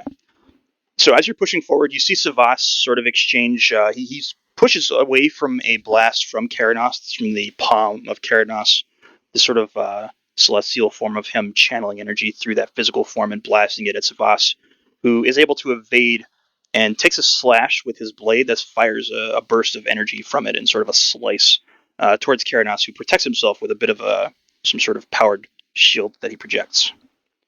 Isengiri as well sort of takes an advantage and tries to take a strike. Keranos lifts his other hands and blasts Isengiri, who takes a full brunt of electrical energy. But your fire elemental at this point is able to push in and reach the engagement. Do you want it to go after Keranos? Yes. Okay. How do you want to attack?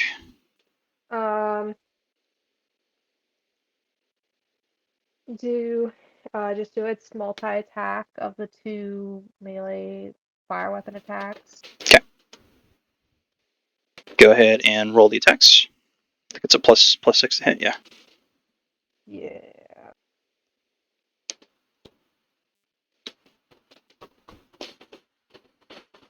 That is a 13 and a 18 to hit. Okay. Both miss. Wonderful. So the elemental pushes forward and thrusts his fists into Keranos, but the damage is just not enough to pierce the strength of him. And you want to use your movement as well to push through and join with Savas and Isengiri? I am going to stay out of melee range. Okay. How close do you want to get?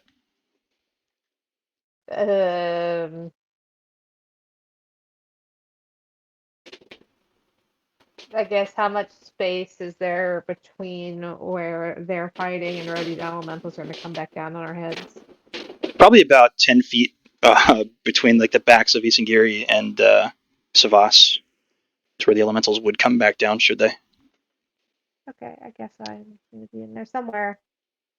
Okay. So you want to say about 10 feet behind Savas and Isengiri? Yes. Okay. Miaces. So you're pushing through sort of right as the elemental very uselessly attacks at Keranos, not really inflicting any damage. What would you like to do? I want to.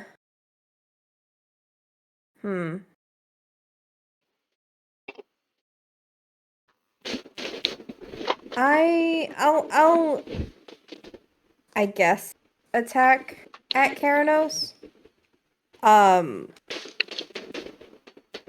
Would I be able to attack and then also turn around after? Because I want to be ready if the fire elementals come. Not the fire element. The storm elementals. The storm yeah. elementals come crashing back down. Okay, so you just want to fire a shot and then turn and prepare. Yeah. Okay. Yep. So I'm just gonna do a normal crossbow. Okay. 21 to hit. That is a hit. Okay. 10 total damage. Okay. So, yeah, as the elemental strikes, Keranos uses his strength to sort of deflect the attack, and you use that moment as an advantage to get a shot with your crossbow through. Strikes him, the bolt just dissipates as it makes contact, but you can clearly see you did a little bit of damage. And you spin around and sort of face up in case those elementals come back down. Yeah. Okay. Preferably, I would like to have my back to like Savas or Isengiri, whichever one is closer to me. Okay. And That way it's not directly at Keranos. do you want to do anything with Fi? Or just keep him with you? Keep her with you, sorry. She is, let's see, I need to check how much BL I have. I think I have a lot. Yeah, I'm pretty sure you have most of it, if I remember right. Yeah, I literally have 9 BL right now. I'm still a little hurt, so I'm gonna do medicine. Okay. For 2 points. Okay. Which is gonna give me 2d8. Go ahead and roll it.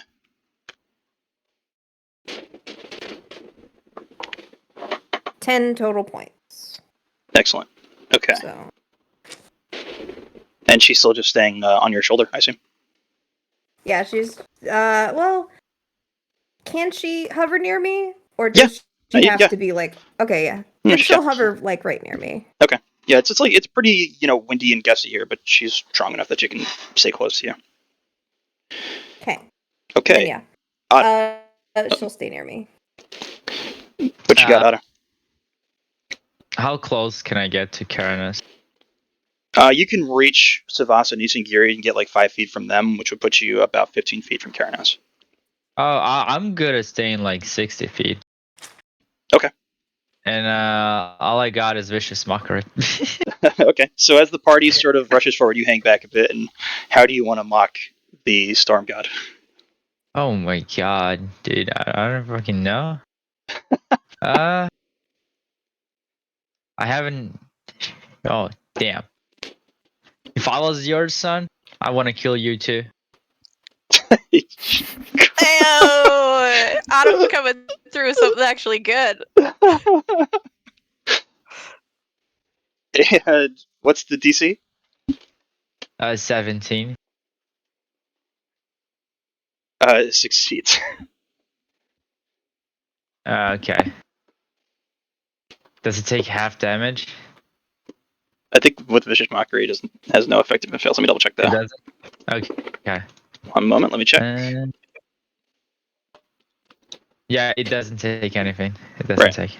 Okay. And as a bonus action, I am gonna. Who is engaged in melee combat with Keranos right now? Savas and Isengiri. Oh, but they're And the fire hanging elemental out as well. fine, right? That Yeah, I'm gonna give a bardic inspiration to the fire elemental. You have a D10 to use in the next 10 minutes. Okay. Note that down, Ashi. You said it was a D10? Yes. You can add it to an attack roll or saving throw or whatever you'd like to do with it. And do I have to do that before I choose to roll? It's before you know the result. You can roll that after you roll, but before you know what happens. Okay.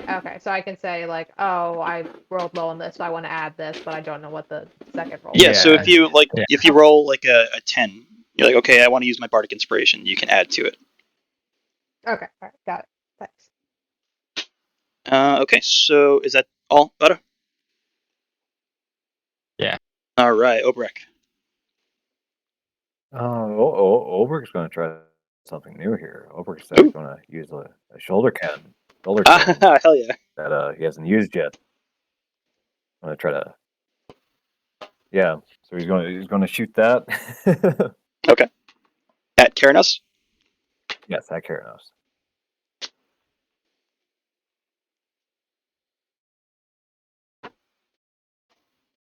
That is going to be a 15. Does that hit? That does not hit. Yeah. So fires it off. The little cannonball does make contact, but just seemingly not powerful enough to pierce the armor of Keranos.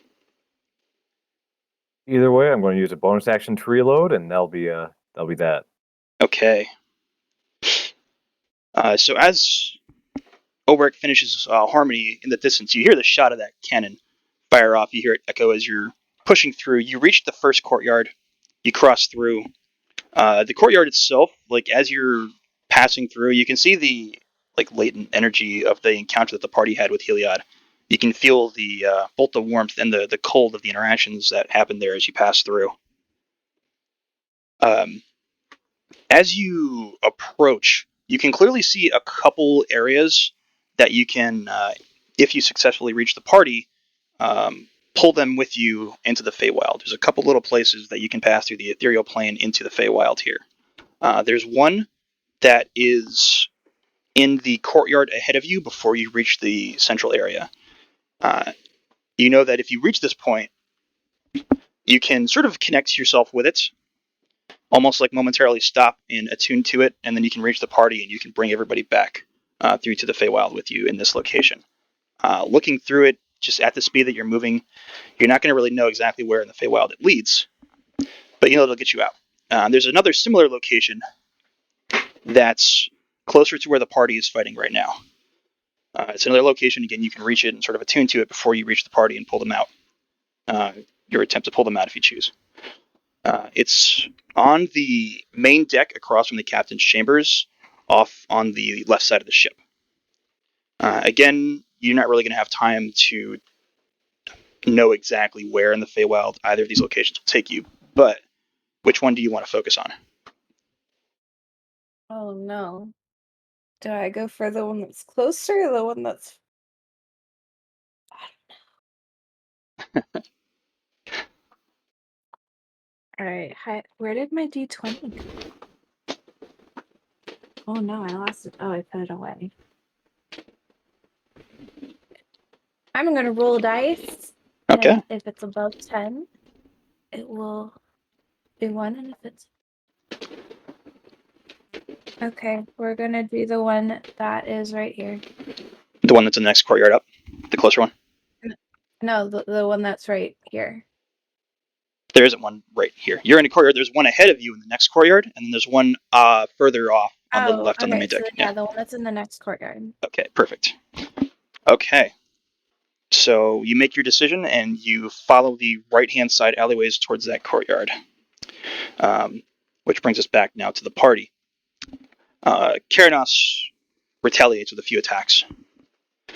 You see now that you're closer, you see the physical form of Keranos itself looks almost obsidian stone-like in nature. You can see this electrical glow crackling out his eyes, his blue sort of glow from inside his mouth, and different portions of the body have that sort of celestial, purplish, bluish, Nyx-like energy. But the figure itself looks very unnatural. You can clearly see it tethered to the celestial form of Keranos up above, which is obviously manipulating this physical form. The physical form reaches up into the air. You can see the arm tethered to the celestial body, and a pulse of energy power through from the cosmos above into the physical form's hand, and he reaches down and slams it into a fist into the deck. All of you need to make Constitution saving throws. Me included.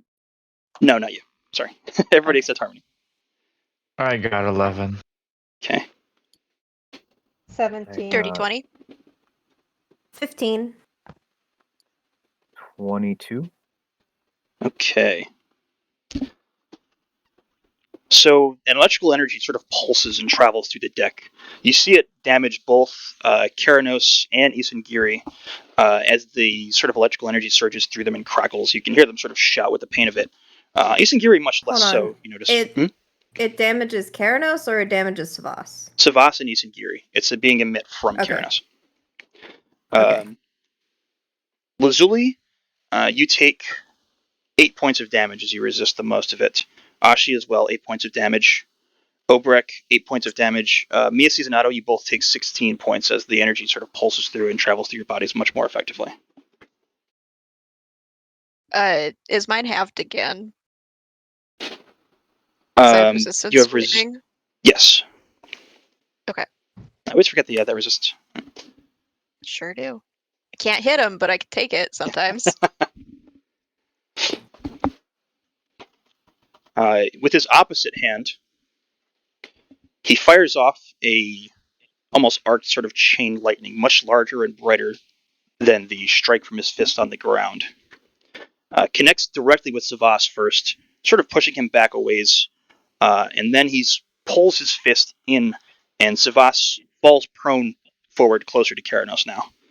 It channels and arcs into Isengiri, who seems to resist the damage, but is also affected by the pull. He gets pulled in 5 feet closer. The fire elemental takes the third charge of it. The elemental takes 19 points of damage, but it resists like the prone effects. It's pulled, but is able to hold its ground stationary. Up above, you see that spear starting to take form. It looks pretty near to finishing, as that sort of stone gaze of Heliod is focused almost specifically on you, Obrek. Oh no. Lazuli, what would you like to do here?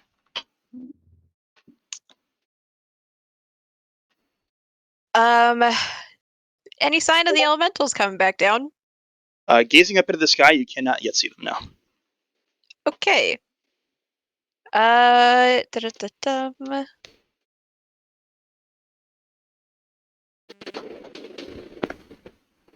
didn't expect them to not come back.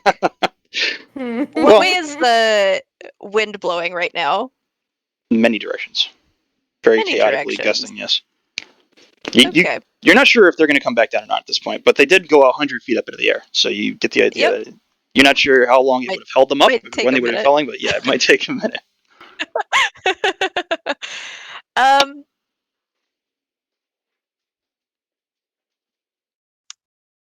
Let's try a chaos cartridge Oh, on Keranos. okay. I have to pull up that spell again. 1 second. It's the first time you're throwing one of these out. No, it's the second time. Second time? When did you use it the first time? When we walked into the obvious trap, I charmed Oh, half that's of them. right. Yeah, I remember. Okay. Yeah. Okay. So can I set a 20-foot cube back so that it's just Keranos? Sure. Cool. And I roll a d4.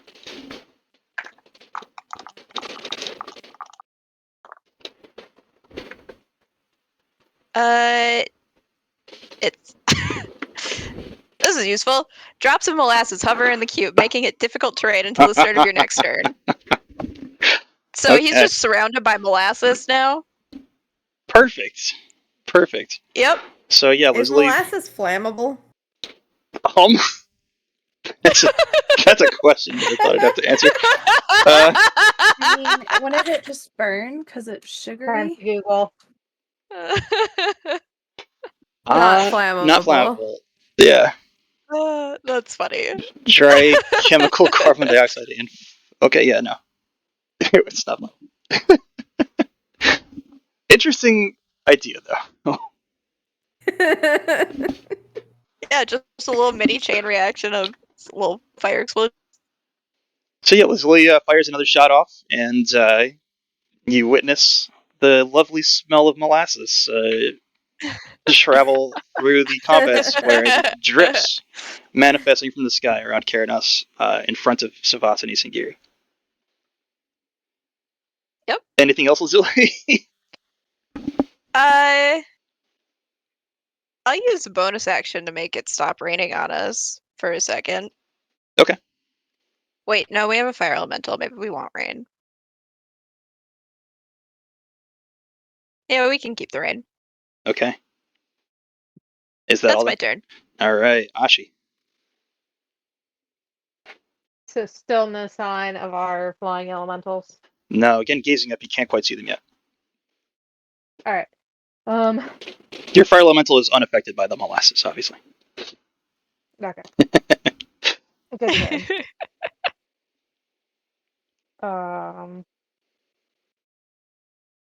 So, what's his name?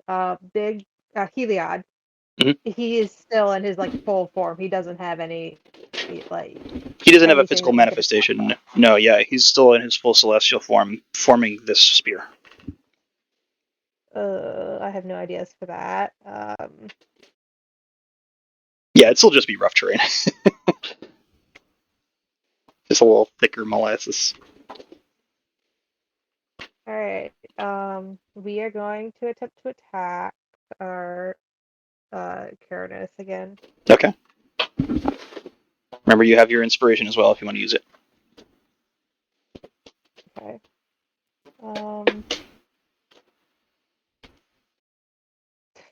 I rolled a 4. I'm not gonna even bother with that. Okay. Oh my god, and then I rolled a 3. I don't think that's gonna help me Oof. at all. No. Yeah, I'm just Hold on to it, yeah. not. Yeah. Okay. So the elemental takes like a couple of quick swings. Again, Keranos is just too resistant to, and he's He's trying his unable best. to take the damage. Yeah. Anything else, Ashi? Do you want to hold your position physically? Yeah. Yeah, I plan on staying here. So I have to concentrate on the elemental, but cannot. So like, I can't cast additional spells while doing that, can I? Or It depends on the spell, but many things will break the concentration. If it's like a one-off attack, that'll work. Yeah, That but won't break anything concentration. else that requires concentration would break it.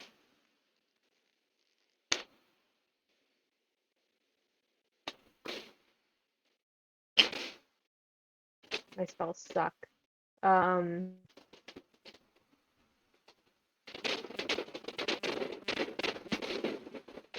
Yeah, no, that's all for my turn. Okay. Macy's. I'm guessing even on my turn, still no sign of the elementals. Yeah. Yeah, gazing up, looking into the sky, you can see crackles of electric energy every now and then, but you're not really sure if it's the elementals coming back down. But you can't make out their forms at all. Okay. Now this molasses cube that we have, is it like encompassing Keranos, or is it at his feet? It's at his feet, so it's I'd say with Okay. the range So that Lizzie I can casts send it. Fi in, and she won't get covered in syrup. No, Okay. she's agile enough too. If it starts dripping, she can avoid. It's But more yeah, on the I mean, ground than anything like else. if he was surrounded in molasses. If we go by the spell, it is a 20-foot cube. Yes, but it's not Could like be a in the solid floor, cube though. of molasses. It's just dripping around. I'd say Fi can definitely Yeah. navigate through, as long as she doesn't Okay. hit the ground. Then I want to see. No, I should probably do something smarter than just trying to blind Keranos permanently. I'm going to use her distractibility. It's a bonus action, and it's a DC 17 Wisdom save. On a fail, all allies have advantage against Keranos on their next turn. Okay. He succeeds. Okay. Doesn't do anything when it's not succeeding. So I'm just gonna fire another arrow. Okay. At him.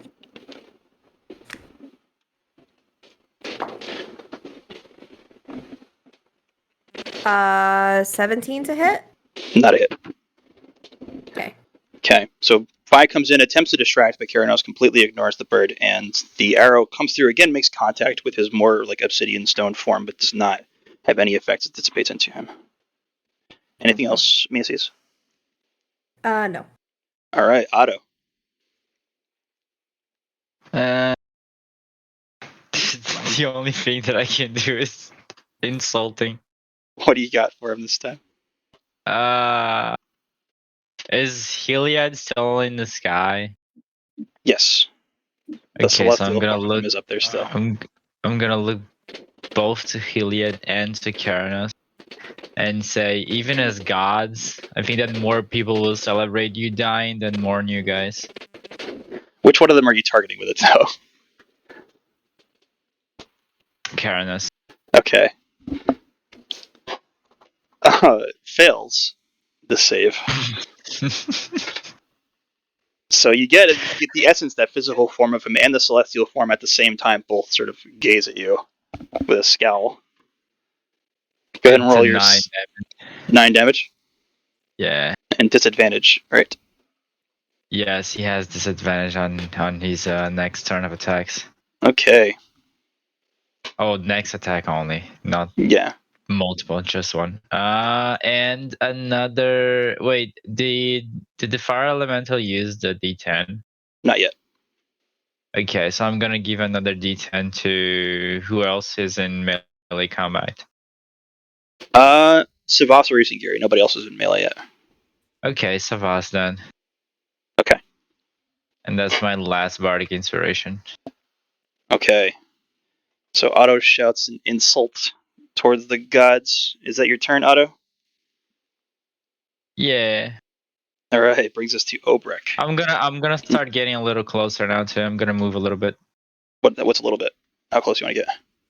25, another 25 feet, which is Okay. my walking speed. Got you. Okay. What you got, Obrek? Ulbricht's going to try to fire off his shoulder cannon again. Okay.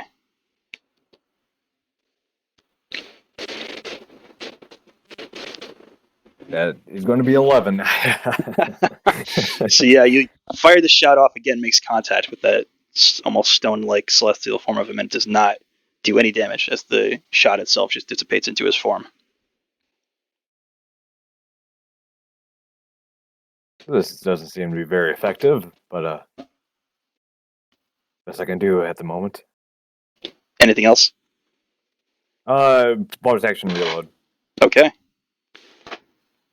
Okay. Which brings us back around to Harmony. Harmony, you're pushing through the storm as fast as you possibly can. You can reach that point and stop for a moment.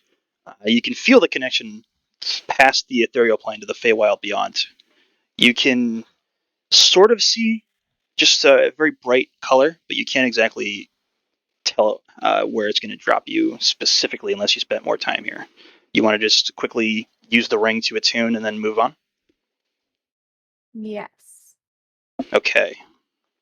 So the ring glows for a moment with that sort of red energy, and it does drain the color from this area specifically to that more monochromatic black, white, grayish color that you've seen normally with the power of your prince. Okay. And you get the idea that you have attuned, and you can use this point now to pull yourself through the ethereal plane into the Feywild when you choose. Continue towards the party. Yep. Okay.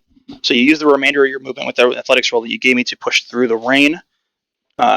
You reach the edge of the open courtyard. You're very close now. You can sort of see the orange glow of the fire elemental out there, and you can see your party exchanging blows back and forth. Also, up in the air, you can see several elementals falling very quickly from the sky towards the party as well. Which brings us back. So, Keranos himself, again, channels form from his celestial body into his physical body. This time he raises both of his arms, palms, towards the entirety of the group. I need you all to make Constitution saving throws once again. Am I included? No, not yet. You are Okay. still far enough away. 22. 21. Whoa. 22 Otto?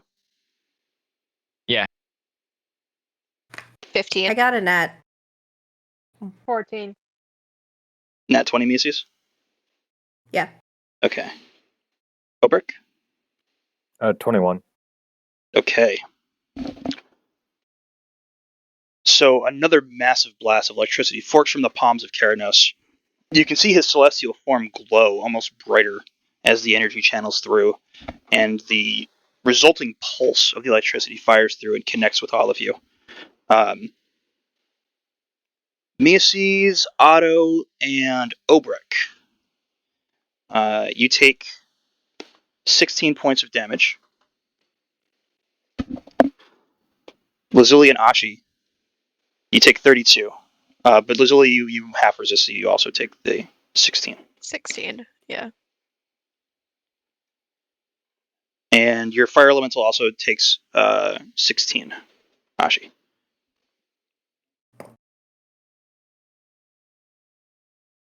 You said 32. 32 for you, and 16 for your elemental.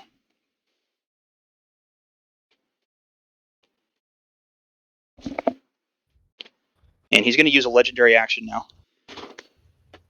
After he fires off boy. his pulse, he closes both of his fists and slams them down into the ground, emitting a sonic pulse of sorts.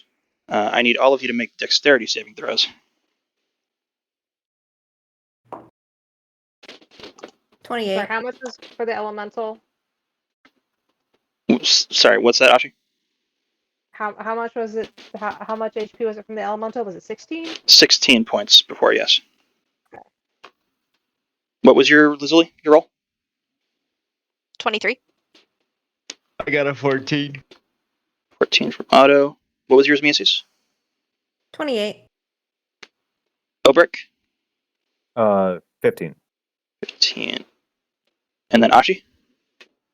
So what was the saving throw? Dexterity. Constitution? Dexterity. Dexterity. 9. Okay. So there's a pulse of energy. You're all thrown back a ways. Everybody. Let's see. Lazuli, Miasis, and. No, yeah, just Lazuli and Miasis. The two of you are thrown back about 15 feet. You're able to stay on your feet. You're just pushed back by the force of the energy. Ashi, Otto, and Obrek. You're pushed back about 30 feet behind, and you're left prone from the blast of sonic energy as it strikes you. Heliod now has completed forming the spear above.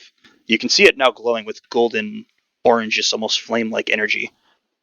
Looking up at it, it almost looks like you're glaring right at the sun as this thing is forged and formed, and he begins to rear back as if he's going to strike immediately down with it.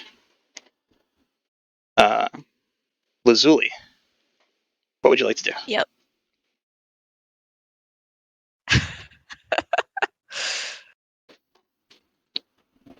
Pray.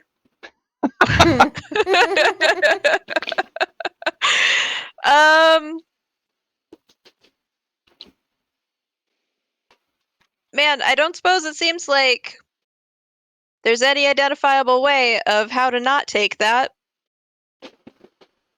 You want to roll something? Sure. Let's roll analysis. Okay. This isn't going to tell me anything new, but... Alright. Insight. 17. Okay. So you can sort of guesstimate the trajectory of this thing. It looks like it's heading down directly at the deck between the group of you and between Keranos and Isengiri and Savas. It's likely going to strike the deck head on, and with the size and strength of it, looks like it's probably going to do catastrophic damage. You're not sure how much the ship can take or resist, but from the looks of this thing and the size of it, and that it is being wielded by the god of the sun, you can assume that it's going to be pretty catastrophic. Not good. Yeah. Sort of analyzing the field as well, looking up, you do see that group of elementals falling roughly about 60 to 90 feet above you currently. Okay, and then with where people got knocked back, where are they in relation to the falling elementals? Roughly like between 10 and 30 feet behind where they're going to come down. And they seem to be in a bit of a dive currently, so they're facing down and pushing towards the surface. Okay. Keranos as well, I'd say with your analysis, you can gauge that he's also preparing some sort of additional electric attack. It's a pickle.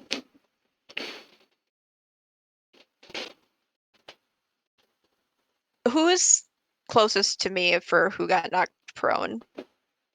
The closest to you would be Ashi. I'm gonna go ahead and rush over to Ashi and help him back up. Okay.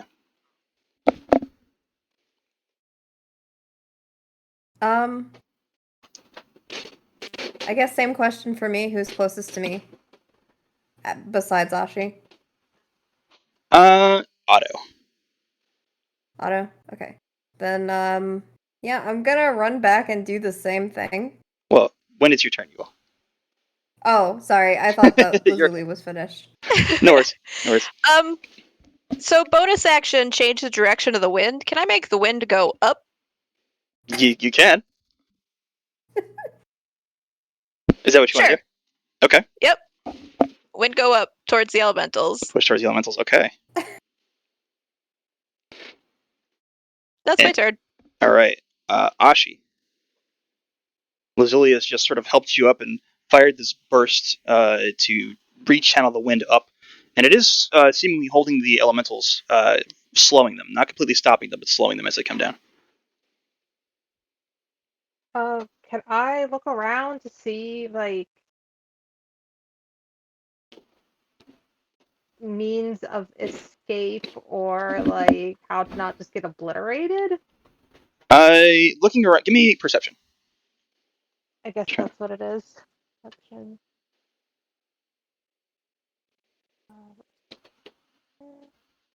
14. Okay. So, I mean, the nearest thing that you can see if you were just to try and take cover, there are some buildings on the opposite side of the area that you came from. You could try to take cover in those buildings as opposed to just being out in the open when it strikes. But that's probably the best thing that you can see, the best option, aside from just staying out here and seeing what happens. Would I be able to see if maybe the fire elemental could attempt to, like, intercept and take, like... It's an option, yeah, if you wanted it to try and position itself. Yeah, I'm gonna do that. Use it kind of as, like, attempting to, like, shield the group. Okay. So you pull the elemental away, and it stares defiantly up at the spear as it's about to get dropped down towards the deck of the ship. And Um, also, I feel like it might be good to try and move away from the area that's about to get blasted. Okay. So you want to run for that cover? Yeah. Or at least, yeah, get out of the way, maybe. Okay. If anybody would like to go with me. Yeah, I'd say Lazuli as well if you wanted to. Yeah, Sure. I'll move with Ashi. Okay. And Miasis. Yeah, I'm gonna help Otto. And I guess, like, on my way, I want to try to get Isengiri or Savas up as well. Or Ulbrich, whoever's closest. Isengiri and Savas are sort of like, they're a good distance away from you guys. They're still close to Keranos himself. Okay, then yeah, I'm gonna, I'll help Otto up, and then I'll go over to Ulbrich. Okay. Yeah, you can reach both of them and use movement to get them both up, and then the remainder, if you wanted to push in the same direction as Azuli and Ashi, you can sort of follow them. Yep. Okay. So Otto, Miasis got you back on your feet. What would you like to do? One last insult to the gods. All right, at Keranos or at Helia? Keranos. Okay. You know what? At this point, I'm running out of insults. Because your very own existence is an insult here. Okay. Drops I like mic. these ones. I do too. Succeed My the mic throw. probably isn't picking up that. Ah. It was worth the shot. I'm gonna get pull my short sword, and are we moving closer to it to The rest of the party remain in combat? the rest of the party is moving away from Oh. the spear strike, Okay. back towards Okay. the buildings. Okay. Well, yeah, let's move away. That sounds like a smart idea, smart plan. Okay, so use the rest of your I mean, movements. it's Otto probably was gonna ready for destroy a the- last stand. Yeah. It's probably gonna destroy the whole ship, but Uncertain. I mean, you know the Theros is a pretty remarkable vessel, but yeah, I'm gonna back off. okay. So join the rest of the party in running. Obrek. Can I cast mass. Where is it? Mass healing word or cure wounds? Mass cure wounds. Can I cast that while we're running away? Yeah, you can. All right, because I'll be doing that because I think we took some damage there. A bit. Yeah. Yeah, that'd be appreciated. Gonna be.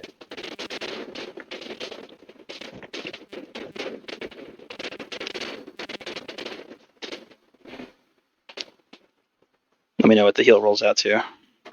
Yep.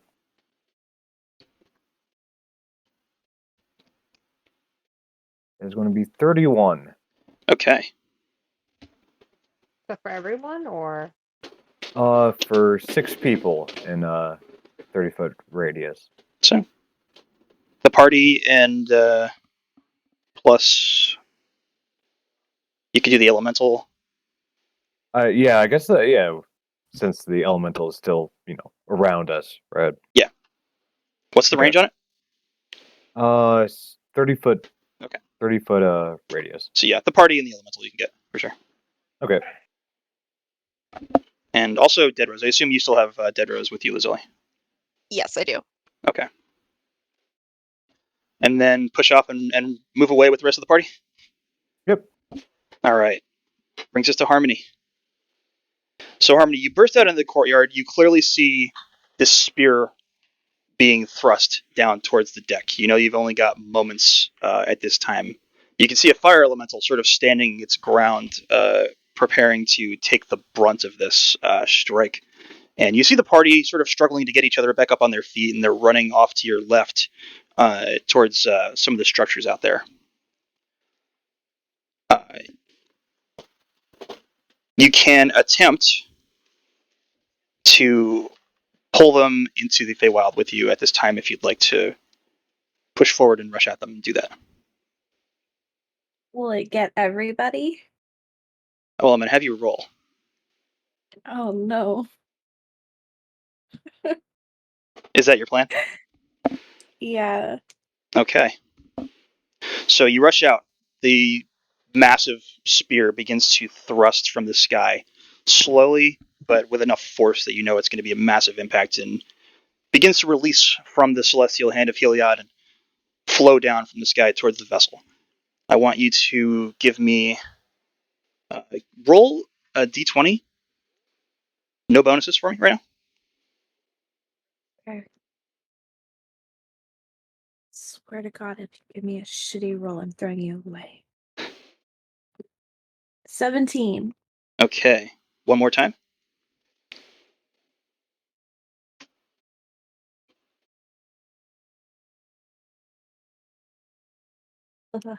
I need to threaten my dice more often. It's a 20. A nat 20? Yeah. Okay, beautiful.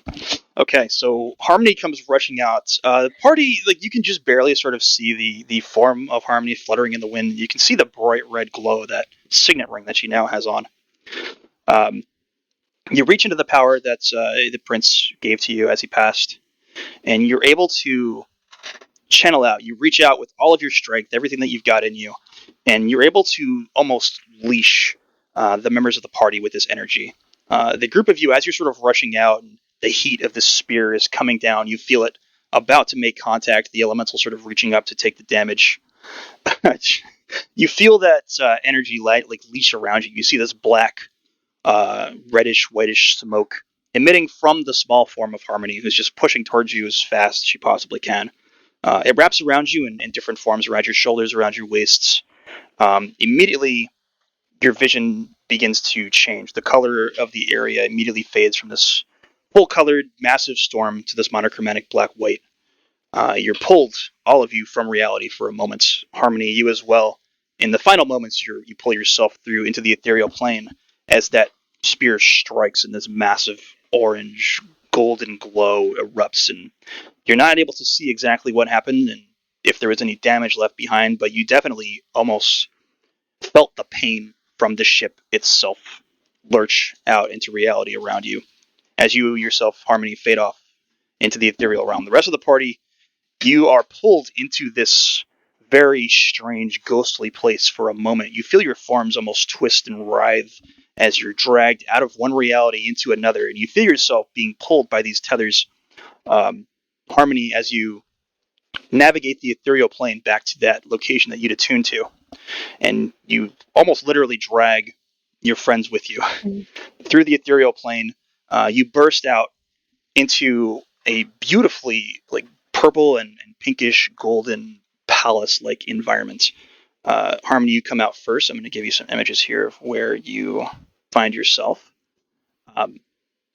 The area itself, you remember it, but not entirely. But you know that it's a place that you've been in the past. The trees themselves are almost bioluminescent. Everything is glowing. Everything is gorgeous. You emerge and you feel those tethers behind you pull through. The rest of the party, you feel your forms just twist and writhe and turn and get yanked through the ethereal plane. Lazuli, you recognize the plane, having passed through here occasionally. As you're pulled back through another sort of tear in the fabric of reality, and you're dropped into this beautiful, luxurious forest. You're all sort of thrown onto your backs. You can still feel the heat of that spear as it had made contact. Not sure exactly what resulted from that, but you can still feel the heat on you as it sort of dissipates, and you're left with a very strange feeling, being thrust into a very strange world. But the color itself is beautiful. It's magnificent. The sky is totally clear. Everything is very peaceful. And Harmony, you sense a presence. From the corner of your eye out from the trees wanders this creature. You recognize him immediately from your past, though he's much larger now. More stoic and defiant looking. Do you recognize him?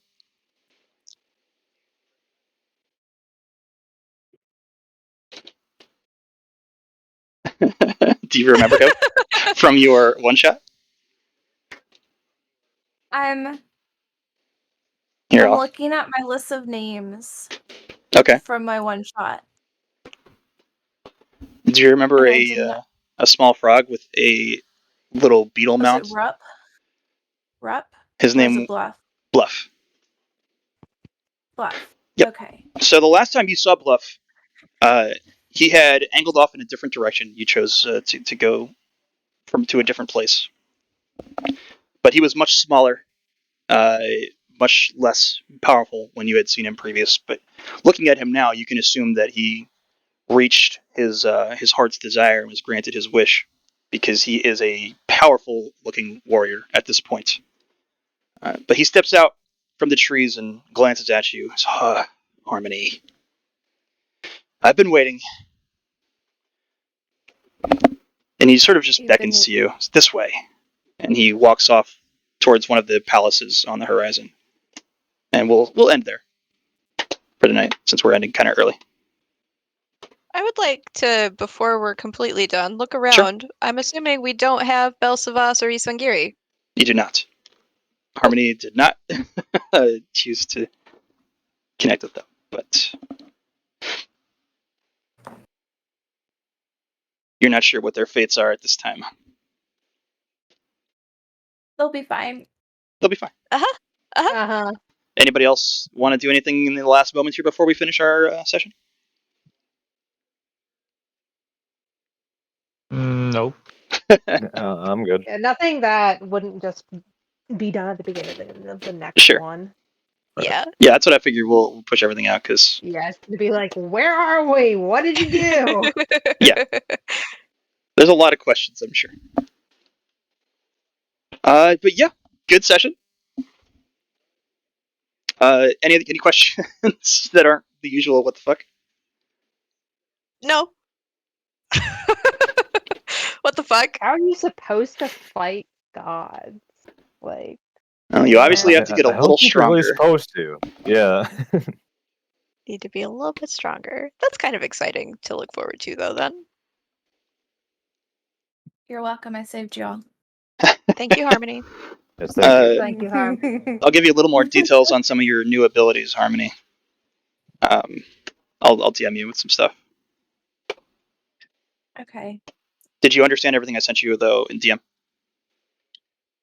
Yeah, why'd you have to make it so sad? Sorry, That's what he does. it's not entirely what I do all the time, but sometimes things happen. But yeah, good job. Thanks for playing. I know we ended a little early, but it is what it is.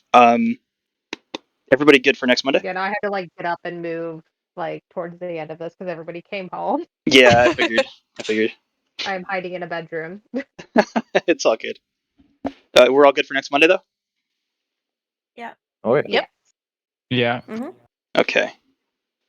I'll I pop will an be event traveling for in a car the majority of the day Monday, but I will be back in time for it. So I'll just be exhausted, but I will be at my home setup. that. Cool. You're going to That'll be in be Florida nice. for a week, huh? Yep. Awesome. I guess. Where in Yeah. Florida are you?